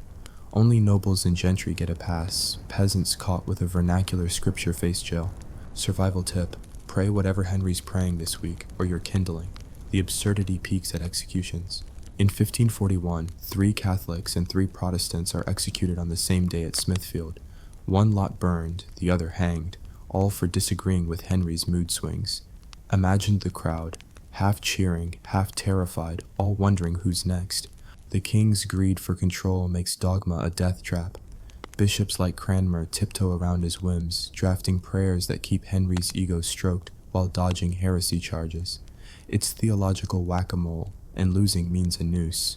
War is Henry's other obsession, and it's bleeding England dry. The 1542 invasion of Scotland, dubbed the Rough Wooing, is peak greed. Henry demands infant Mary, Queen of Scots, marry his son Edward to unite the crowns. When the Scots refuse, he unleashes hell, burning villages, slaughtering thousands. The Battle of Solway Moss humiliates Scotland, but resistance persists. Cost? Over £200,000, equivalent to billions today. Henry funds it by selling monastery lands and debasing coinage, mixing silver with copper. Result, inflation skyrockets, bread becomes a luxury, and peasants riot. Survival pain. A loaf costs a week's wages, and begging gets you whipped under the 1536 Poor Law. Speaking of money, Henry's treasury is a black hole. The dissolution of the monasteries, started in Part 1, is wrapping up with over 800 religious houses gutted. Monks and nuns are pensioned off or left homeless. Sacred relics are melted into coins. The crown grabs land worth £1.5 million annually in modern terms, but Henry blows it on wars and palaces. Greenwich, Whitehall, Nonsuch, each grander than the last, built to scream, "I'm richer than France." Meanwhile, enclosure acts turn farmland into sheep pastures for wool profits. Displaced farmers? They're vagrants now, flogged or branded for existing. Historical absurdity. Henry's prosperity starves the poor. Court is a viper's nest. Thomas Cromwell's gone, beheaded for the Anne of Cleves fiasco, but new players vie for Henry's ear. The Howard family, led by the Duke of Norfolk, pushes Catholic conservatism. The Seymours, tied to Jane's son Edward, lean Protestant. Henry plays them like pawns, demanding absolute loyalty. Betrayal's a death sentence. Ask Margaret Pole, Countess of Salisbury. In 1541, at 67, she's executed for vague treason tied to her Plantagenet blood. Her beheading is a horror show. The executioner, an amateur, hacks 11 times. Greed's toll. Even old ladies aren't safe if they threaten the Tudor brand. Wives, of course, remain Henry's greediest pursuit. Catherine Howard's execution in 1542 leaves him with wife number 5 down. Enter Catherine Parr, a twice-widowed scholar in her 30s, married to Henry in 1543. She's no starry-eyed teen. She knows the gig. Henry's now a 300-pound invalid, his leg ulcers oozing through silk stockings, but he demands devotion. Catherine plays nurse, soothing his tantrums and dodging heresy accusations.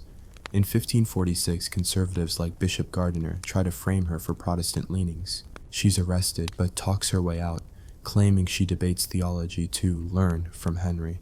Smart move, Cathy. Survival means stroking the royal ego while keeping your head. The kids, Edward, Mary, Elizabeth, are pawns in Henry's legacy game.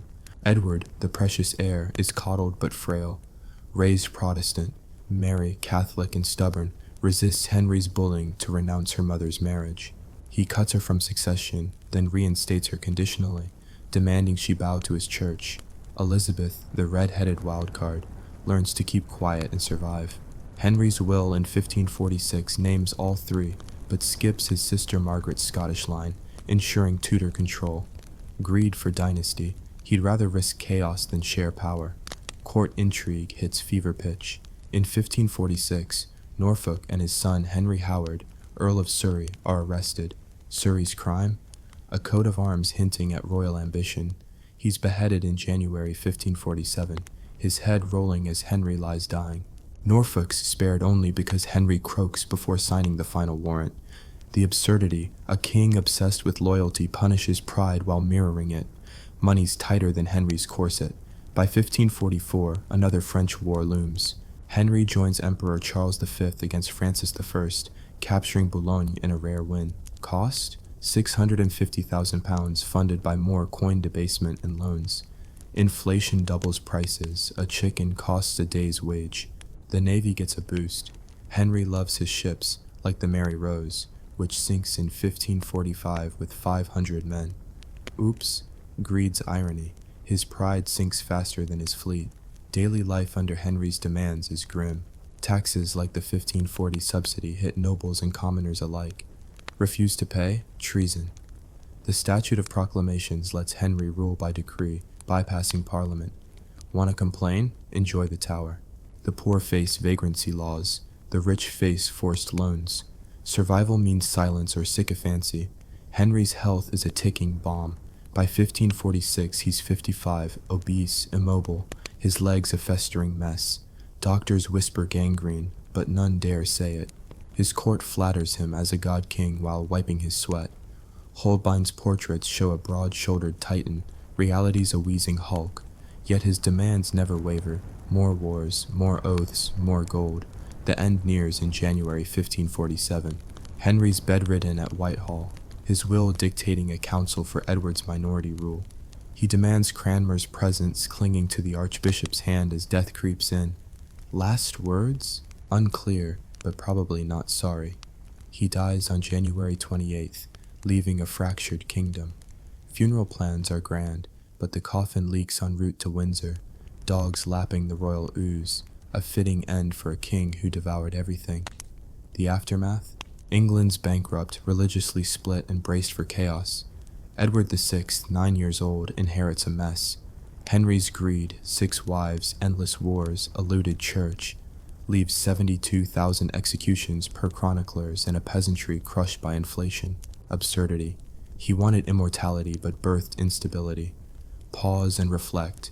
Henry's demands reshaped England, but the human toll, wives beheaded, monks beggared, soldiers slaughtered, paints a tyrant's portrait. Dark humor. The man who broke Rome to marry Anne died alone. His true love, Jane, a memory. His kids, a gamble. What's your move in this Tudor nightmare? Would you grovel for favor or plot in the shadows? Drop a comment. Tell me your strategy and where you're watching from. Is it a foggy evening in Edinburgh or a sunny noon in Sydney? I'm dying to know who's wading through this greedy saga with me. Part 3 awaits, where we unravel the fallout of Henry's gluttony, how his kids, court, and country stagger under his legacy. Hit subscribe, ring that bell, and brace for more Tudor terror. Henry VIII's greed was a wildfire that scorched England, and now, as the smoke clears, we're left with a kingdom teetering on the edge of chaos. His endless demands, wives, wars, wealth, have carved scars deep into the land, and part 3 of our saga dives into the fallout. Picture 1547. Henry's dead, his bloated body finally at rest, but his legacy is a ticking bomb. The throne passes to a sickly boy, a fractured court, and a nation reeling from religious whiplash and empty coffers. If you're hooked on this Tudor train wreck, smash that like button and subscribe for the grim encore. Let's wade into the wreckage. Henry's corpse isn't even cold when 9-year-old Edward VI inherits the crown in January 1547. The kid's a Protestant puppet, frail as a reed, with his father's red hair but none of his bulk. Yet, Henry's will demands a regency council to rule until Edward's 18th, but greed doesn't die with the king. Edward's uncle, Edward Seymour, Duke of Somerset, muscles in as Lord Protector, grabbing power like it's a Black Friday deal. The council? A pack of squabbling nobles, each eyeing the throne's scraps. Henry's ghost must be cackling. His demand for Tudor control sowed the seeds for this mess. England's a financial dumpster fire. Henry's wars with France and Scotland burned through £2 million, billions today. The treasury's so empty you could hear crickets if they weren't taxed into extinction. Coin debasement, Henry's genius plan to stretch silver with copper, has prices soaring. A loaf of bread costs a day's wages, a chicken's a luxury. Peasants riot, but the 1536 Poor Law brands vagrants with a V and enslaves them for 2 years. Survival tip: don't be poor in Tudor England, or you're less valuable than the sheep grazing former farmland. Enclosures keep pushing peasants off their fields for wool profits, and the nobles who bought monastery lands are laughing all the way to the bank. Religion's the real powder keg. Henry's Church of England was a grab for power, not piety, but Edward's reign swings hard, Protestant. Somerset and Archbishop Cranmer push reforms. English prayer books, no more saints' statues. Priests can marry. Catholics like Mary, Henry's eldest daughter, grit their teeth. She's still praying to the Virgin Mary like it's 1520. But the shift isn't smooth. In Cornwall, the 1549 prayer book rebellion erupts. Peasants want their Latin Mass back. Somerset sends troops. Thousands die. Absurdity. Henry's greed for church control left a nation where praying wrong gets you gutted. Court's a snake pit, and Somerset's grip is shaky. His brother, Thomas Seymour, tries to outgreed him, wooing 14-year-old Elizabeth, Henry's daughter, for influence. Thomas is married to Catherine Parr, Henry's widow, but that doesn't stop him. He's caught sneaking into Elizabeth's bedroom, arrested for treason in 1549, beheaded. Catherine dies in childbirth, heartbroken. Elizabeth, Barely a teen, learns a brutal lesson. Trust no one. Survival pain. Even a princess isn't safe when ambition's in the air. Somerset's own greed undoes him. His wars in Scotland, continuing Henry's rough wooing, drain what's left of the treasury. He builds Somerset House, a flashy palace, while peasants starve. By 1549, rebellions flare. Kett's rebellion in Norfolk demands an end to enclosures. Somerset dithers. John Dudley, Earl of Warwick, crushes the rebels and ousts Somerset. Dudley, soon Duke of Northumberland, takes over, proving Henry's court trained vipers well. Somerset's beheaded in 1552, another victim of the greed Henry nurtured. Edward's health tanks. By 1553, he's 15, coughing blood, probably tuberculosis. Northumberland, smelling opportunity, schemes to keep power. He marries his son Guilford to Lady Jane Grey, Henry's great niece, and pushes Edward to name her heir, bypassing Mary and Elizabeth. Edward, brainwashed by Protestant tutors, agrees. He dies in July 1553, whispering for his Lady Jane. Greed's irony. Henry's precious son undoes his succession plan in a fevered scribble. Jane's queen for 9 days. Poor kid, 16, bookish, no match for the crown's weight. Mary rallies Catholic support, storms London, and takes the throne. Jane's imprisoned, Northumberland's executed, his head on a pike. Mary, now 37, is Henry's daughter through and through, stubborn, devout, and demanding. Her reign's a counter-Reformation fever dream. She restores Catholicism, burns 280 Protestants at the stake, earning the name Bloody Mary. Her marriage to Philip of Spain in 1554 sparks fears of foreign rule. Rebellions like Wyatt's in 1555 are crushed. Jane Grey, beheaded in 1554, a pawn in Mary's cleanup. Mary's greed is for a Catholic England, but it's a losing battle. Her phantom pregnancies, no heir, break her heart. The people once cheering her turn sour as fires burn.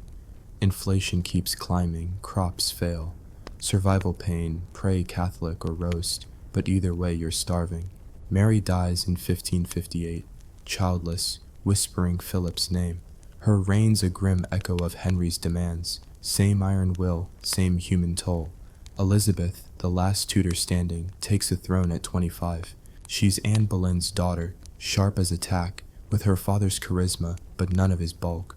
Her reign's no picnic, religious splits, Spanish threats, no husband, but she learns from Henry's greed. She plays factions against each other, keeps England solvent, and avoids marrying anyone who'd demand her crown.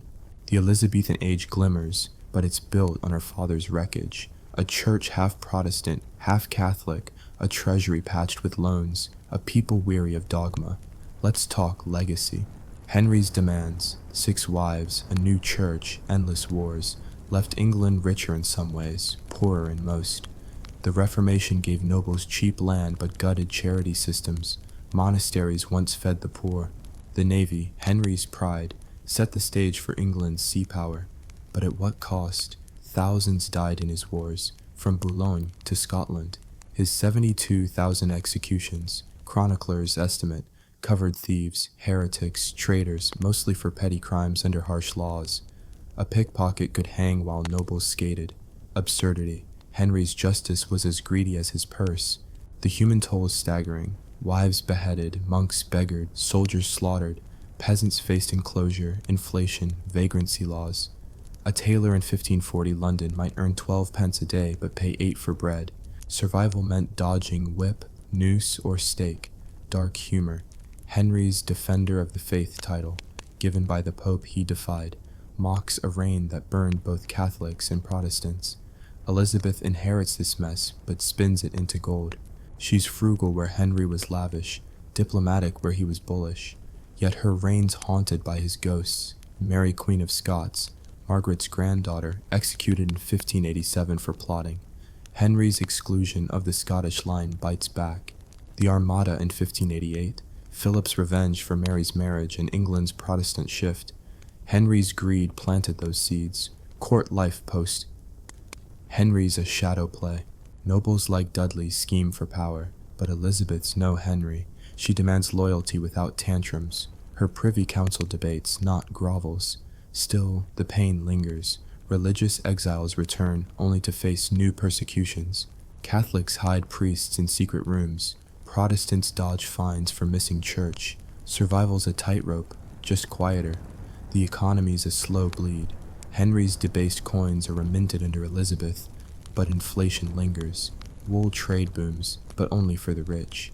Peasants displaced by enclosures turn to crime or begging, punished harshly.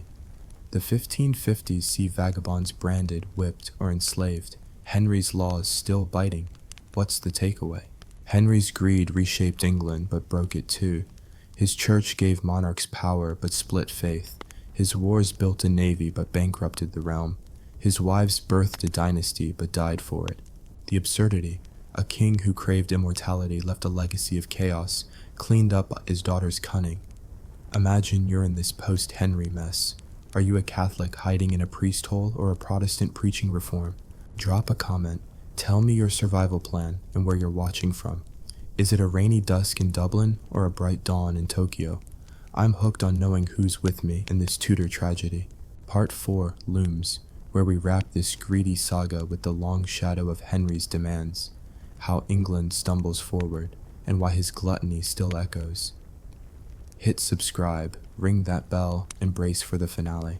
Here we are at the final course of Henry VIII's gluttonous saga, a feast of greed that left England gorged, gored, and gasping for air.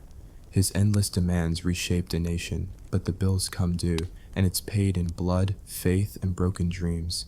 We're in the shadow of his death, watching his children and country stagger under the weight of his legacy. If you've stuck with this Tudor nightmare, you're a warrior. Smash that like button and subscribe to join the ranks. Let's carve up the last of this greedy tale. It's 1558, and Elizabeth affirms Henry's red-headed wildcard sits on the throne at 25. She's inherited a kingdom that's a patchwork of scars, bankrupt, religiously torn, and haunted by her father's demands. Henry's 6 wives, looted monasteries, and pointless wars have left England a mess, but Elizabeth's no ordinary heir. She's got her mother Anne Boleyn's wit, her father's charisma, and a survival instinct forged in a court where heads rolled faster than dice. Her reign's the cleanup crew for Henry's chaos, but the echoes of his greed still rumble like a bad meal. Elizabeth's first challenge is religion, the grenade Henry lobbed into England's soul. His Church of England, born to secure a divorce, is a theological Frankenstein, half Catholic pomp, half Protestant grit. Edward VI pushed it hard on a Protestant. Mary swung it back to Rome, burning 280 heretics to prove it. Elizabeth, ever the pragmatist, aims for the middle with the 1559 Elizabethan settlement. She restores the Church of England, keeps it Protestant but with Catholic vibes, bishops, vestments but no pope. The act of supremacy makes her supreme governor, not head, because even she knows that title's a bit much. Absurdity. Henry's power grab over faith leaves his daughter dodging assassination plots from both sides. Catholics call her a heretic. Protestants want more fire and brimstone reform. Survival tip: pray vaguely and keep your head down. The economy's another wound. Henry's coin debasement, mixing silver with copper, sparked inflation that's still strangling the poor. By 1560, Elizabeth orders bad coins reminted, but it's a slow fix. A laborer's wage buys half what it did in 1520. Bread's a luxury, meat a fantasy. Henry's enclosure acts, turning farmland to sheep pastures, keep displacing peasants. The wool trade booms for nobles, but villages empty out, and vagrants face the whip under Henry's 1536 Poor Law, still in force. In London, a tailor might earn 12 pence a day, but pay 10 for a loaf and a candle. Survival pain: steal or beg, and you're branded, work, and you starve. Elizabeth's frugal. Unlike her father, she hates debt. But Henry's wars left a £300,000 deficit, forcing her to beg loans from merchants. Dark humor: the Virgin Queen's pinching pennies while Henry's ghost laughs from his looted monasteries. Foreign policy's a minefield, seeded by Henry's belligerence. His rough wooing of Scotland and wars with France stirred enemies that now circle Elizabeth. Spain's Philip II, once Mary's husband, eyes England for Catholic reconquest. The 1588 Spanish Armada, 120 ships, 30,000 men, is his big swing, partly revenge for Henry's Protestant break and Mary's marriage. Elizabeth's navy, built on Henry's shipyards, fends it off with smaller, nimbler vessels in a lucky storm. Victory, but at a cost. Sailors unpaid, dying of disease on Dover's shores. Henry's greed for glory sowed the seeds. Elizabeth reaps the storm. Scotland's another ghost. Henry excluded his sister Margaret's line from succession, but her granddaughter, Mary Queen of Scots, is a Catholic threat. Fleeing to England in 1568, Mary plots against Elizabeth, backed by Catholic nobles. Elizabeth imprisons her for 19 years, then beheads her in 1587 for treason. Irony: Henry's demand for a Tudor dynasty fuels a rival claim that nearly topples his daughter. Survival in Elizabeth's court: don't back the wrong queen, or your head's a trophy. The people feel Henry's shadow daily. His dissolution of monasteries gutted charity, hospitals, alms, schools, leaving the poor adrift. Elizabeth's 1563 Poor Law tries to fix it, taxing parishes to fund relief, but it's a bandage on a gaping wound. Beggars still face branding, orphans work or die. In rural England, enclosures breed resentment. The 1569 Northern Rebellion, led by Catholic earls, demands a return to old ways: land, faith, fairness. Elizabeth crushes it, hanging 700 rebels. Henry's greed for land and power keeps killing long after his death. Court life's less bloody than Henry's, but no less cutthroat. Elizabeth's Privy Council, men like William Cecil, advises, but she rules. Unlike her father, she demands loyalty without tantrums, playing suitors like fiddles to keep France and Spain guessing. She never marries, dodging Henry's matrimonial disasters. Her virginity is a brand, but whispers of affairs with Robert Torrey Dudleys keep the gossip mills churning. Survival tip: flatter the queen, but don't get too close. She's learned from her father's wives what love costs. Henry's legacy isn't just chaos, it's power. His navy, born of warlust, makes England a sea power. His church gives monarchs divine clout, though it splits the nation. His kids, Edward, Mary, Elizabeth, carry his fire, but each burns differently. Edward's zeal, Mary's dogma, Elizabeth's cunning, all trace back to Henry's demands. The absurdity: a king who craved control left a dynasty that teetered on collapse until Elizabeth's steady hand. The human toll lingers. Henry's 72,000 executions, thieves, heretics, rebels, set a brutal tone. Elizabeth's reign is milder, but Catholics hide in priest holes, fined or jailed for skipping Protestant services. The 1570 papal bull excommunicating Elizabeth greenlights Catholic plots echoing Henry's break with Rome. Peasants crushed by inflation turn to crime. The gallows stay busy. A London apprentice in 1570 might steal a loaf and hang for it, while nobles feast on venison from former abbey lands. Survival pain: justice is as greedy as Henry's purse. Elizabeth's genius is turning her father's mess into glory. The Elizabethan age, Shakespeare, Drake, exploration, owes its shine to her thrift and brains. She funds privateers to raid Spanish ships, filling her coffers without taxing the poor to death. Her speeches, like the 1588 Armada Address, rally a fractured nation, but the cracks remain. Ireland rebels, Catholics plot, and poverty festers. Henry's greed built the stage, but Elizabeth plays it better. The long shadow stretches beyond 1603, when Elizabeth dies childless. The throne passes to James I, Mary Queen of Scots' son, Henry's excluded Scottish line. Irony: his demand for Tudor control hands the crown to a Stuart. The English Reformation, born of his lust, fuels centuries of religious strife. The navy he built sails to empire, but the poor he beggared haunt England's slums. His portrait, Holbein's broad-shouldered Titan, hides the festering truth. A king who devoured everything left a nation to pick up the crumbs. So, what's Henry's final score? A church that empowered kings but split faith. A navy that ruled waves but sank wallets. A dynasty that survived but bled. His greed reshaped history, but the cost: wives beheaded, monks homeless, peasants starved, makes you wonder if immortality was worth it. Dark humor: the man who broke with Rome for love died alone. His true wife Jane a ghost, his kids fighting over his wreckage. Imagine you're in Elizabethan England, dodging priests or pirates. Are you a courtier whispering in Elizabeth's ear, or a peasant stealing to eat? Drop a comment, share your survival plan, and tell me where you're watching from. Is it a snowy night in Oslo, or a humid dawn in Manila? I'm obsessed with knowing who's feasted on this Tudor saga with me. That's the end of Henry's greedy tale, but history's full of tyrants and dreamers. Hit subscribe, ring that bell, and let's keep diving into the past's nightmares. Thanks for riding this roller coaster. See you in the next one. Imagine this. You're the Queen of France dripping in diamonds, but your secret to that flawless porcelain skin. A potion brewed from actual dead pigeons, stewed and fermented like some nightmare witch's brew. Yeah, that's Marie Antoinette for you. Let them eat cake. But first, let her slather on the bird guts. Buckle up, history buffs and gross-out enthusiasts, because we're diving headfirst into the top 5 gross beauty tricks of the infamous Marie Antoinette, served with a side of historical absurdity, sarcastic eye rolls, and the sheer agony of surviving.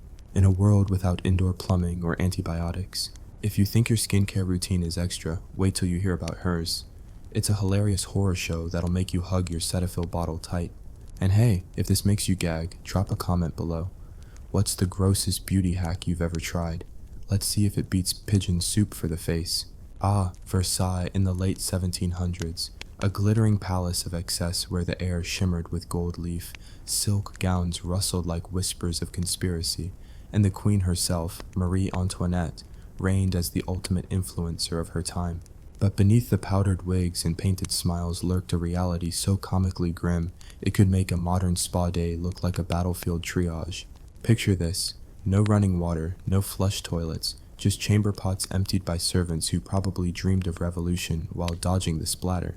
Disease ran rampant, smallpox scarring faces like a cruel artist's etchings, syphilis turning nobles into walking cautionary tales, and don't even get me started on the lice parties in everyone's hair. Survival back then wasn't about thriving, it was about not dying from a paper cut or bad oysters. And Marie? She was the poster child for turning that pain into prettiness, or at least the illusion of it, with tricks so bizarre they'd make TikTok beauty gurus faint. We're talking regimens born from desperation, superstition, and a dash of royal delusion, all wrapped in the irony that while peasants starved, the queen was busy fermenting fowl for her forehead. Let's peel back the layers, literally, and start with number 5 on our list of grotesque glamour, the infrequent bathing bonanza, where perfume wasn't just a scent, it was a survival strategy. Oh, the irony of it all, Marie Antoinette, the symbol of opulent indulgence, probably smelled like a mix of roses, sweat, and existential dread.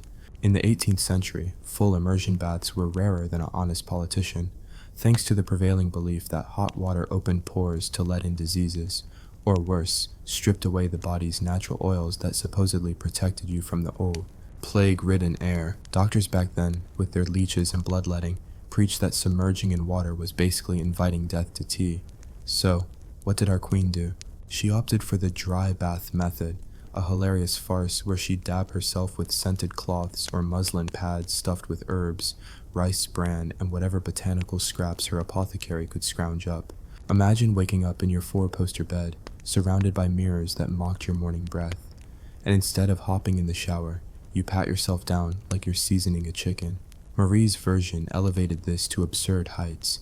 She'd sit on a special pad filled with sweet almonds, pine nuts, linseed, marshmallow root, and lily bulbs. Sounds like a trail mix from hell, while attendants wiped her down with ode to something floral.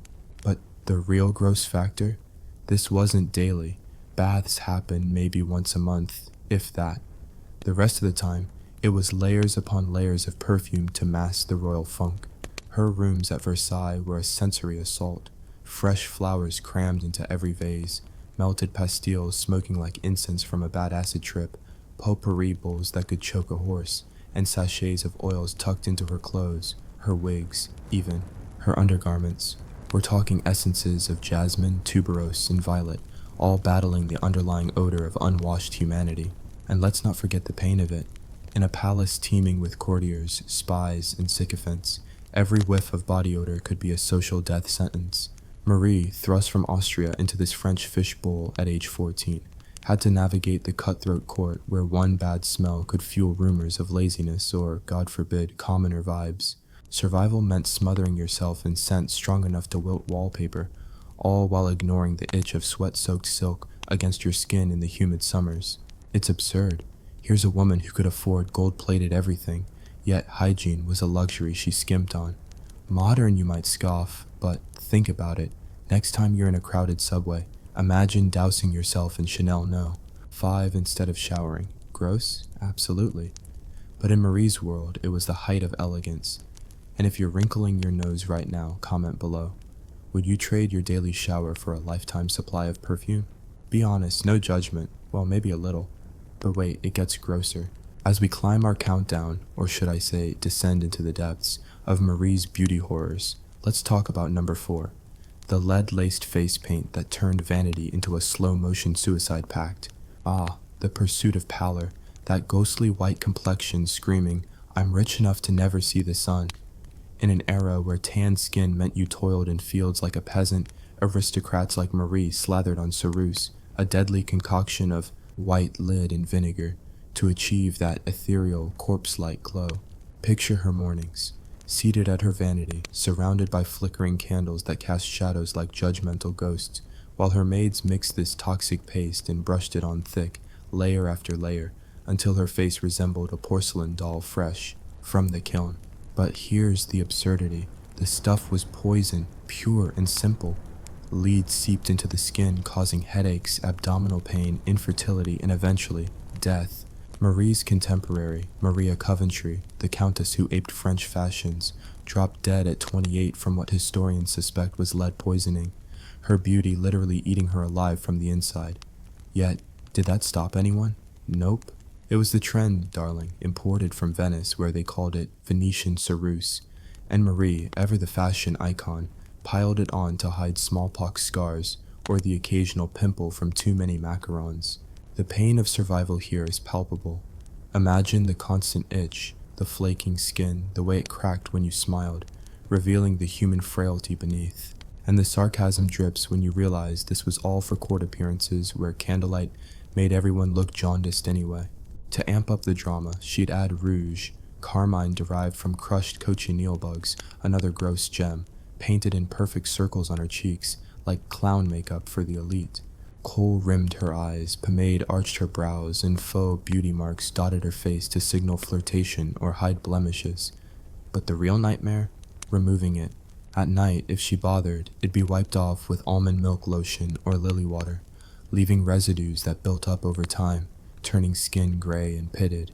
It's a sarcastic twist on beauty standards. Today we chase glowy, dewy looks with hyaluronic acid. Back then, they courted death for a matte finish. The historical absurdity hits when you learn lead was known to be dangerous even then. Doctors warned, but vanity won. Marie, trapped in this gilded cage, probably felt the toll. Headaches during endless balls, stomach cramps amid feasts, all while smiling through the poison. Ouch. If this makes you check your makeup labels, good. Comment your thoughts. What's the most dangerous beauty trend you've fallen for? Lead paint or skinny jeans that cut off circulation? Let's laugh about it together. Now, as we wade deeper into this swamp of historical hilarity, let's pause for a breath, because number 3 is where things get slimy, literally. Enter the cognac face mask, a boozy, eggy elixir that sounds like a frat party dare, but was Marie's go-to for that youthful plumpness.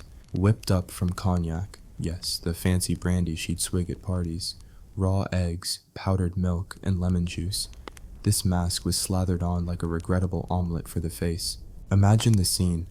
In her private boudoir, away from the prying eyes of courtiers who gossiped like reality TV stars, Marie would mix this goo, cognac for its antioxidants. Who knew 18th century queens were ahead on polyphenols? Eggs for protein too. Tighten pores, milk for lactic acid exfoliation, and lemon to brighten and fight bacteria. But gross? Oh honey, the raw egg alone, slimy, sticky, smelling of sulfur if it sat too long, dripping down your neck while you lounged, hoping no one burst in. The absurdity peaks when you realize cognac was distilled from grapes in a process that could take years, yet here it was, wasted on skincare instead of toasting to better times. And the pain? Lemons sting on open cuts, eggs could attract flies in the unair-conditioned palace, and powdered milk clumped like bad foundation. Survival in the past meant improvising with kitchen scraps because pharmacies didn't stock serums. Instead, you raided the larder for beauty hacks that might give you food poisoning through your pores. Marie, with her Austrian roots, brought this trick to France, where it caught on among the elite. Some say French women still swear by it, minus the raw egg risks. But sarcastically, it's a reminder of how far we've come. Today, we'd buy a $50 mask from Sephora. Back then, it was DIY or die ugly. The engagement here is key. Did this mask work? Probably in a placebo way, but at what cost to dignity? If you're brave, try a modern version and comment your results. Did it glow or just make you hungry for brunch? Don't blame me if it flops. Phew, we're only halfway through this carnival of cosmetic catastrophes, but stick around because the top two are where the real revulsion ramps up. As the sun sets on Versailles in our minds, casting long shadows over marble floors slick with spilled wine and secrets, we turn to number 2, the vermin-infested hair poofs that turned heads, literally, into bug hotels. Marie Antoinette didn't just wear wigs, she architected them into towering monstrosities, symbols of excess that screamed, "Look at me, I'm above gravity and good sense." These poofs, sometimes 3 feet high, were built on wire frames, padded with horsehair or wool, and greased with pomade made from beef lard or bear fat. Yes, actual animal grease rendered down like cooking oil for your scalp.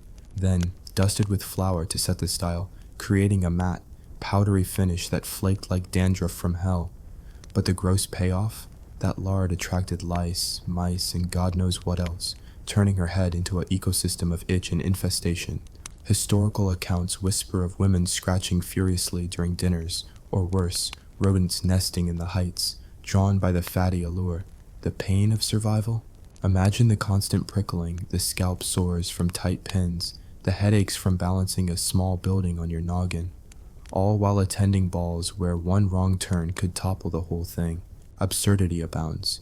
Hairdressers like Leonard, Marie's personal stylist, charge fortunes to construct these, incorporating feathers, jewels, even model ships for themed looks. One famous poof celebrated a naval victory with a tiny frigate sailing atop waves of curls. Hilarious until a mouse decides to captain it. And the sarcasm? In a time of bread shortages, flour on hair was a slap to the starving masses, fueling the flames of revolution. Marie, oblivious or defiant, paraded these pests' paradises, only to have them mocked in caricatures as symbols of decay. Oof. If this makes you grateful for dry shampoo, comment, what's your worst hair horror story? Lice from school or a bad dye job? Share the trauma. Finally, as we crest this wave of wickedness, we arrive at number 1, the crowning gross glory, Eau Cosmétique de Pigeon, the pigeon-powered cleanser that takes the cake for sheer avian atrocity. This wasn't just water with a fancy name. Oh no, it was a fermented fiasco involving 8 actual pigeons stewed with fruit juices, floral essences, borax, and breadcrumbs, left to bubble for 17 days like a mad scientist's experiment gone wrong.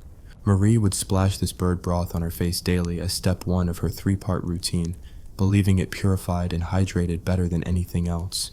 Gross by modern standards? Try imagining the smell.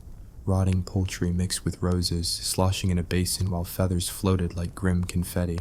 The historical context adds irony. Pigeons were everywhere in Paris, cooing from rooftops, but who thought to boil them for beauty? Alchemists and apothecaries peddling this as essence of youth while ignoring the risk of bacterial bliss. The pain? Skin reactions from borax, the psychological toll of knowing you're washing with winged corpses, all in an era where infections killed queens as easily as guillotines. Survival meant embracing the absurd. Marie, far from home, clung to these rituals like lifelines in a sea of court intrigue. Sarcastically, it's the ultimate let-them-eat-cake moment. Peasants ate pigeons, the queen wore them.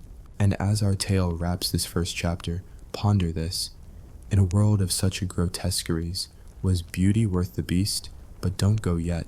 The next parts dive even deeper into the scandals, the secrets, and the sheer stupidity of it all.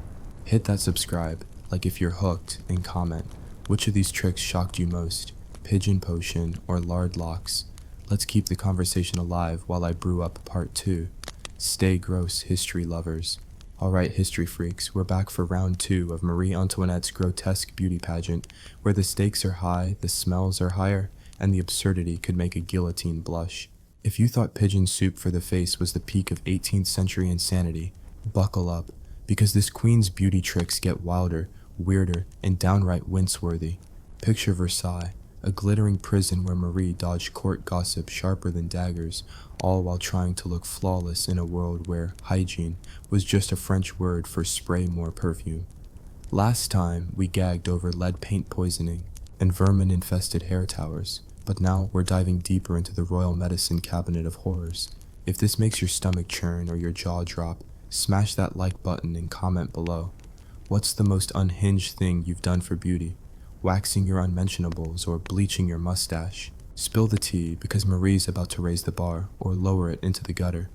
Let's rewind to the 1770s, where Marie Antoinette, barely out of her teens, was already the queen of shade and shine. Trapped in a palace where every move was scrutinized, she had to outdazzle her critics while navigating a marriage to Louis XVI, a king more interested in clocks than charm. Beauty wasn't just vanity, it was survival, a shield against whispers of Austrian outsider or frivolous spendthrift. But the cost of that shield, a carnival of concoctions that make modern MLM skincare scams look tame. We're picking up our countdown with a detour into number 3, because we're saving the juiciest for last. The arsenic-laced complexion pills that promised radiance but delivered a one-way ticket to organ failure. Oh, you thought lead face paint was bad? Hold my wig, because this is next-level lunacy. In the 18th century, arsenic was the hot new thing in beauty, peddled by quack doctors and apothecaries who swore tiny doses could clear your skin, brighten your eyes, and make you glow like a chandelier at a Versailles ball. Marie, ever the trendsetter, reportedly popped these poison pellets, known as Dr. James's powders or similar snake oil specials, mixed with herbs to mask the metallic taste. The logic? Arsenic stimulated blood flow, giving cheeks a rosy flush, while slowly wrecking your liver, kidneys, and sanity. Historical records hint she dabbled, especially post-smallpox scare, when her skin needed all the help it could get. The gross factor? Imagine swallowing a pinch of rat poison daily, knowing it might kill you, but hoping it'll make you Instagram ready for the 1700s. The pain of survival screams here. Every dose was a gamble, with side effects like nausea, dizziness, and hair loss, ironic for a queen obsessed with her towering poofs. The absurdity? Arsenic was everywhere. Wallpaper, dresses, even wine, yet they still thought eating it was a flex. Sarcastically, it's peak Marie. Why settle for a healthy diet when you can munch on death for dewy skin? Picture her at her gilded dressing table, choking down these pills while her maids fanned away the faint smell of almonds, arsenic's calling card. If you're clutching your kale smoothie in horror, comment, would you risk a poison pill for perfect skin, or is your face wash enough? Let's hear it. Now, brace yourself for number 2, because we're wading into the swampy waters of animal fat facials. Yes, the same queen who bathed in pigeon broth slathered her face with rendered lard like it was la mer. In an era before retinol, Marie's skincare gurus swore by animal fat, pig, bear, or even deer, mixed with wax, oils, and floral extracts to create a moisturizer that doubled as a medieval biohazard. The recipe varied, but think pork grease boiled down, strained through muslin, then blended with rose water or orange blossom to make it smell less like a butcher's shop. She'd apply this goop at night, letting it sit like a greasy mask while she slept, or worse, wore it under her lead paint during the day for extra hydration. The grossness is visceral. Picture the texture, slippery, thick, congealing in the humid Versailles air, and the smell, a rancid undertone cutting through the floral perfume like a bad roommate's leftovers. The pain? This stuff clogged pores, invited bacteria, and probably gave her more pimples than it prevented, especially in a palace where open sewers wafted nearby. Survival meant enduring the sensory assault while hoping your face didn't erupt before the next grand ball. The historical absurdity hits when you realize this wasn't just Marie. Every noble woman was doing it, slathering on animal drippings while peasants scraped by on stale bread. The sarcasm drips thicker than the lard itself. Here's a queen with a private dairy farm at Pr0stitutes, churning out butter for her breakfast and grease for her cheeks, all while France's economy tanked. And the kicker? Removing it was a nightmare. Servants used hot cloths and alkaline soaps that stripped skin raw, leaving it redder than her rouge. If you're cringing at the thought of bacon grease as a face cream, drop a comment. What's the greasiest thing you've put on your face? Coconut oil or straight up Crisco? No shame, just spill. But let's not linger in the fat vat too long. Number 1 is where the real grotesque glamour shines, and it's a doozy. The mercury-infused eye drops that promised sparkling eyes but risked blindness and madness. Marie's obsession with doe-like luminous eyes led her to belladonna, deadly nightshade, and worse, mercury-based solutions dubbed eau celeste, or heavenly water. Apothecaries swore a drop or two dilated pupils, giving that dreamy, lovesick look that drove courtiers wild. But mercury? Oh, it did more than dilate. It burned, corroded, and poisoned. Picture Marie reclining in her boudoir, head tilted back as a trembling maid dripped this liquid fire into her eyes. The sting was immediate, tears streaming, vision blurring for hours, yet she'd blink through it for that coveted sparkle at the opera. The gross factor? Mercury didn't just irritate, it accumulated in the body, causing tremors, memory loss, and tooth decay. Ironic for a queen whose smile was already a diplomatic asset. The pain of survival was acute. Every drop was a roll of the dice, with side effects that could mimic madness in a court already whispering about her excesses. The absurdity? Doctors knew mercury was toxic. Used to treat syphilis, it often killed faster than the disease. Yet beauty trumped reason. Sarcastically, it's Marie at her finest. Why settle for clear vision when you can have eyes that scream, "I'm fabulous," while you're half blind? Historical accounts suggest she used these sparingly, thank God, but the trend spread, with noble women across Europe risking their sight for seduction. If you're horrified, you're not alone. Imagine choosing between mascara and mercury today. Comment, what's the craziest thing you've done for a killer look? Eyelash extensions that ripped out half your lids, or contacts that felt like sandpaper? Let's bond over the struggle. As we wrap this second act of our grotesque gala, let's pause to marvel at the sheer lunacy of it all. Marie Antoinette, Queen of France, was less a monarch and more a chemist's guinea pig, experimenting on herself in a desperate bid to stay radiant in a rotting world. Versailles was her stage, but the backstage was a horror show of toxic pills, greasy masks, and eye-searing drops, all while famine loomed outside the palace gates. The irony is thicker than her lard facials. She spent a fortune on beauty while France starved, yet her efforts only fueled the caricature of a decadent, out-of-touch queen. The pain of survival wasn't just physical, it was the mental toll of knowing every choice, every blemish, was fodder for scandal. And the sarcasm? Oh, it's rich. Here's a woman who could have funded a navy with her beauty budget, yet chose to poison herself for perfection. We're halfway through this wild ride, with 2 more parts to unravel the final layers of Marie's madcap regimen. So, hit that subscribe, like if you're hooked, and comment, which of these beauty disasters would you never try? Arsenic munching, lard slathering, or mercury eyes? And if you've got a wild beauty hack of your own, share it below. Let's keep the cringe fest going. Stay tuned for part 3, where we dig into the filthiest corners of 18th century glamour. Keep it gross, history nerds. Welcome back, you brave souls, to part 3 of our stomach-churning saga through Marie Antoinette's gross beauty tricks, where vanity meets insanity in a glittery, grimy Versailles showdown. If you thought mercury eye drops and lard facials were the stuff of nightmares, hold on to your wigs, because we're diving into a fresh cesspool of 18th century skincare horrors. Picture this, a queen so desperate to outshine her haters that she turned her boudoir into a mad alchemist's lab, brewing potions that could double as biological weapons. The French court was a snake pit of gossip, and Marie, the Austrian outsider, had to glow harder than the Sun King's legacy to survive. This is no fairy tale. It's a sarcastic, absurd, and painful plunge into a world where beauty meant risking your life for a flawless facade. If this makes you want to scrub your face with soap and gratitude, hit that like button and comment. What's the most ridiculous beauty trend you've ever fallen for? Overplucked brows or glitter body spray? Let's laugh through the pain together.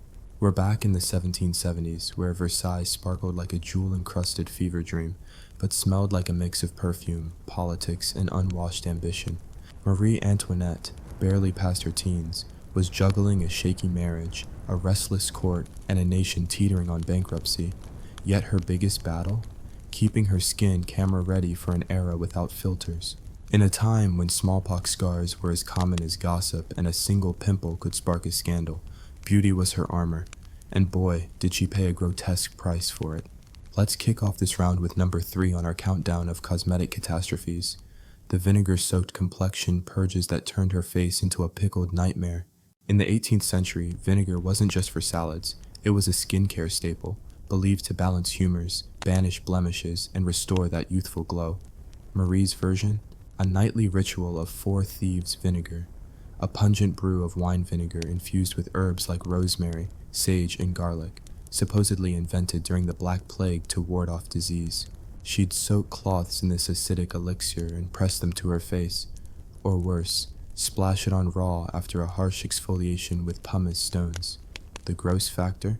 Imagine the stench, vinegar sharp enough to make your eyes water, mixed with garlic that lingered like a bad date. The pain was no joke. Vinegar burned sensitive skin, especially after smallpox left her face tender, causing redness and peeling that made her look like a lobster before a ball.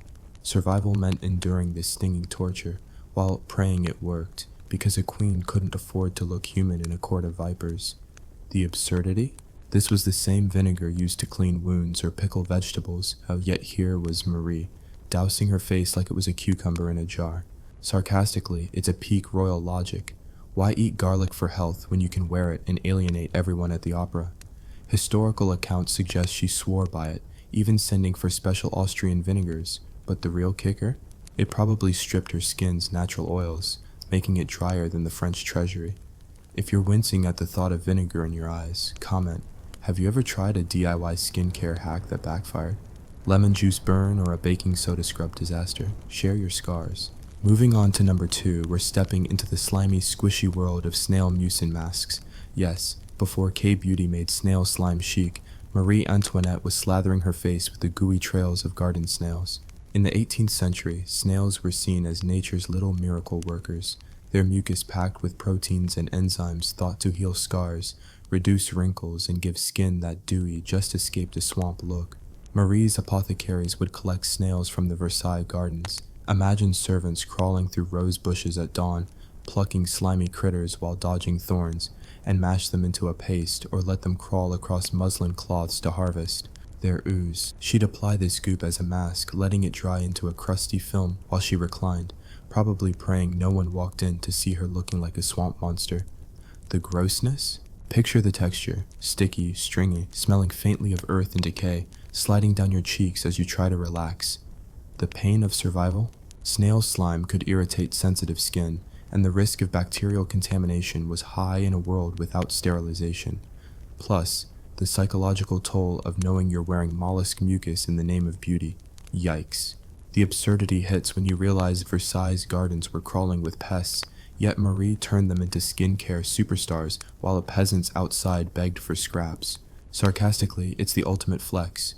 Why settle for clean water when you can have snail snot curated by royal hands? Some historians argue this was an Austrian import, as snail remedies were big in Habsburg lands, but in France it was just another way to scream, "I'm extra." Modern snail mucin fans might nod in approval, but back then it was less about science and more about desperation. If you're gagging or intrigued, comment, would you try snail slime for glowing skin, or is your face mask game less slithery? Let's hear your take. Now, for the grand finale of this part, number 1, the crown jewel of grotesque, the bloodbath beauty rinse where animal blood was the secret sauce for a rosy complexion. Buckle up, because this one's a vampire's fever dream. In the 18th century, blood, usually from pigeons, calves, or even lambs, was believed to invigorate the skin, thanks to crackpot theories about vital essences restoring youth. Marie's version involved soaking her hands, neck, and sometimes face in diluted animal blood, often mixed with milk or floral waters to make it less serial killer chic. Picture the scene, a silver basin filled with this crimson cocktail, warmed to body temperature so it didn't congeal, while maids gently sponged it onto her skin. The gross factor is off the charts. Imagine the metallic smell, the sticky residue, the faint horror of knowing you're bathing in something straight out of a slaughterhouse. The pain? Blood could harbor bacteria, especially in a palace with questionable sanitation, risking infections that no amount of perfume could mask. Survival meant stomaching the visceral disgust while hoping it didn't trigger a rash. Or a revolution, given how this looked to the starving masses. The absurdity? This wasn't even rare. Noble women across Europe dabbled in blood-based remedies inspired by alchemical nonsense about life forces. Sarcastically, it's Marie at her most extra. Why settle for a blush when you can literally paint yourself in sacrifice? Historical records are murky, but her apothecary bills show purchases of animal essences, and rumors swirled of her blood-soaked rituals. The irony? While she bathed in life, France's poor were bleeding out under taxes. If you're clutching your vegan skincare in horror, comment, what's the most shocking beauty ingredient you've encountered? Bloodbaths or fish pedicures? Let's swap nightmares. As we close this third chapter of our grotesque odyssey, let's take a moment to marvel at the madness. Marie Antoinette, Queen of Excess, turned her body into a canvas for experiments that were equal parts genius and lunacy. Versailles was a paradox, a palace of mirrors reflecting beauty, but hiding a world of filth, fear, and festering wounds. The pain of survival wasn't just the burn of vinegar or the slime of snails. It was the pressure to be perfect in a society ready to tear her apart. The sarcasm drips when you realize her beauty budget could have fed villages, yet she chose blood and muck over bread for the masses. The absurdity? This was normal for her time, a time when science was half witchcraft and beauty was a battlefield. We've got one more part to go where we'll unearth the final, filthiest secrets of Marie's regimen. So hit that subscribe, like if you're still reeling, and comment, which of these horrors takes the cake? Vinegar burns, snail slime, or bloodbaths? And if you've got a beauty disaster story, share it below. Let's keep the gross out party rolling. Stay tuned for the final act, where we go full tilt into the abyss of 18th century glamour. Keep it nasty, history fiends. Here we are, you fearless history ghouls, at the grand finale of our wild ride through Marie Antoinette's top 5 gross beauty tricks. A saga so unhinged it makes modern influencers look like they're playing it safe with cucumber slices. If you've survived pigeon broth, bloodbaths, and snail slime, congratulations. Your stomach's stronger than a Versailles chamber pot. But don't relax yet, because this final chapter dives into the nastiest corners of 18th century glamour, where Marie's desperation to stay flawless in a filthy world hits peak absurdity. Picture her at Versailles, a queen trapped in a gilded cage, dodging gossip sharper than a guillotine, while slathering herself in concoctions that belong in a horror flick. This is the climax of our sarcastic, painful, and downright ridiculous journey through a time when beauty was a battlefield and hygiene was a pipe dream. If this makes you want to kiss your cleanser or scream into the void, smash that like button and comment. What's the most absurd beauty hack you've ever heard of? Charcoal toothpaste or vampire facials? Let's wrap this with a bang and share the madness. We're back in the 1780s with France on the brink of revolution, and Marie Antoinette, the Queen of Excess, still trying to outshine her critics in a court that smelled like ambition and armpits. Every glance, every blemish, was a potential scandal in a palace where spies lurked behind tapestries, and the poor outside were ready to storm the gates. Beauty wasn't just power, it was survival, a way to silence whispers of foreign princess or reckless spender. But the price of perfection? A parade of potions and paste that would make a modern dermatologist faint. Let's dive into number 3 on our grotesque countdown, the urine-soaked hair rinse that turned Marie's locks into a medieval shampoo commercial gone wrong. Yes, you heard that right. Urine, the liquid gold of the 18th century, was a hot beauty hack for shiny, healthy hair. Not just any urine, mind you. Marie's apothecaries recommended clean urine, as if that's a thing, from young, healthy donors, often collected from servants or even animals, then aged like a fine wine to enhance its properties. She'd pour this pungent elixir over her hair after washing with harsh lye soaps, believing its ammonia content would strip away grease and add luster. The gross factor. Imagine the smell. Acrid, eye-watering, clinging to her towering wigs like a bad reputation. The pain of survival was real. Scalp irritation from the ammonia, the humiliation of knowing your hair smells like a latrine, and the constant fear of lice thriving in the damp aftermath. The absurdity? While peasants used urine for laundry or tanning leather, Marie turned it into a luxury rinse, probably stored in crystal decanters to make it feel less peasanty. Sarcastically, it's the ultimate royal flex.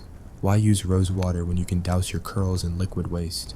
Historical records are coy, but her hairdresser Leonard's notes hint at special rinses for volume, and urine was a known trick in Austrian courts.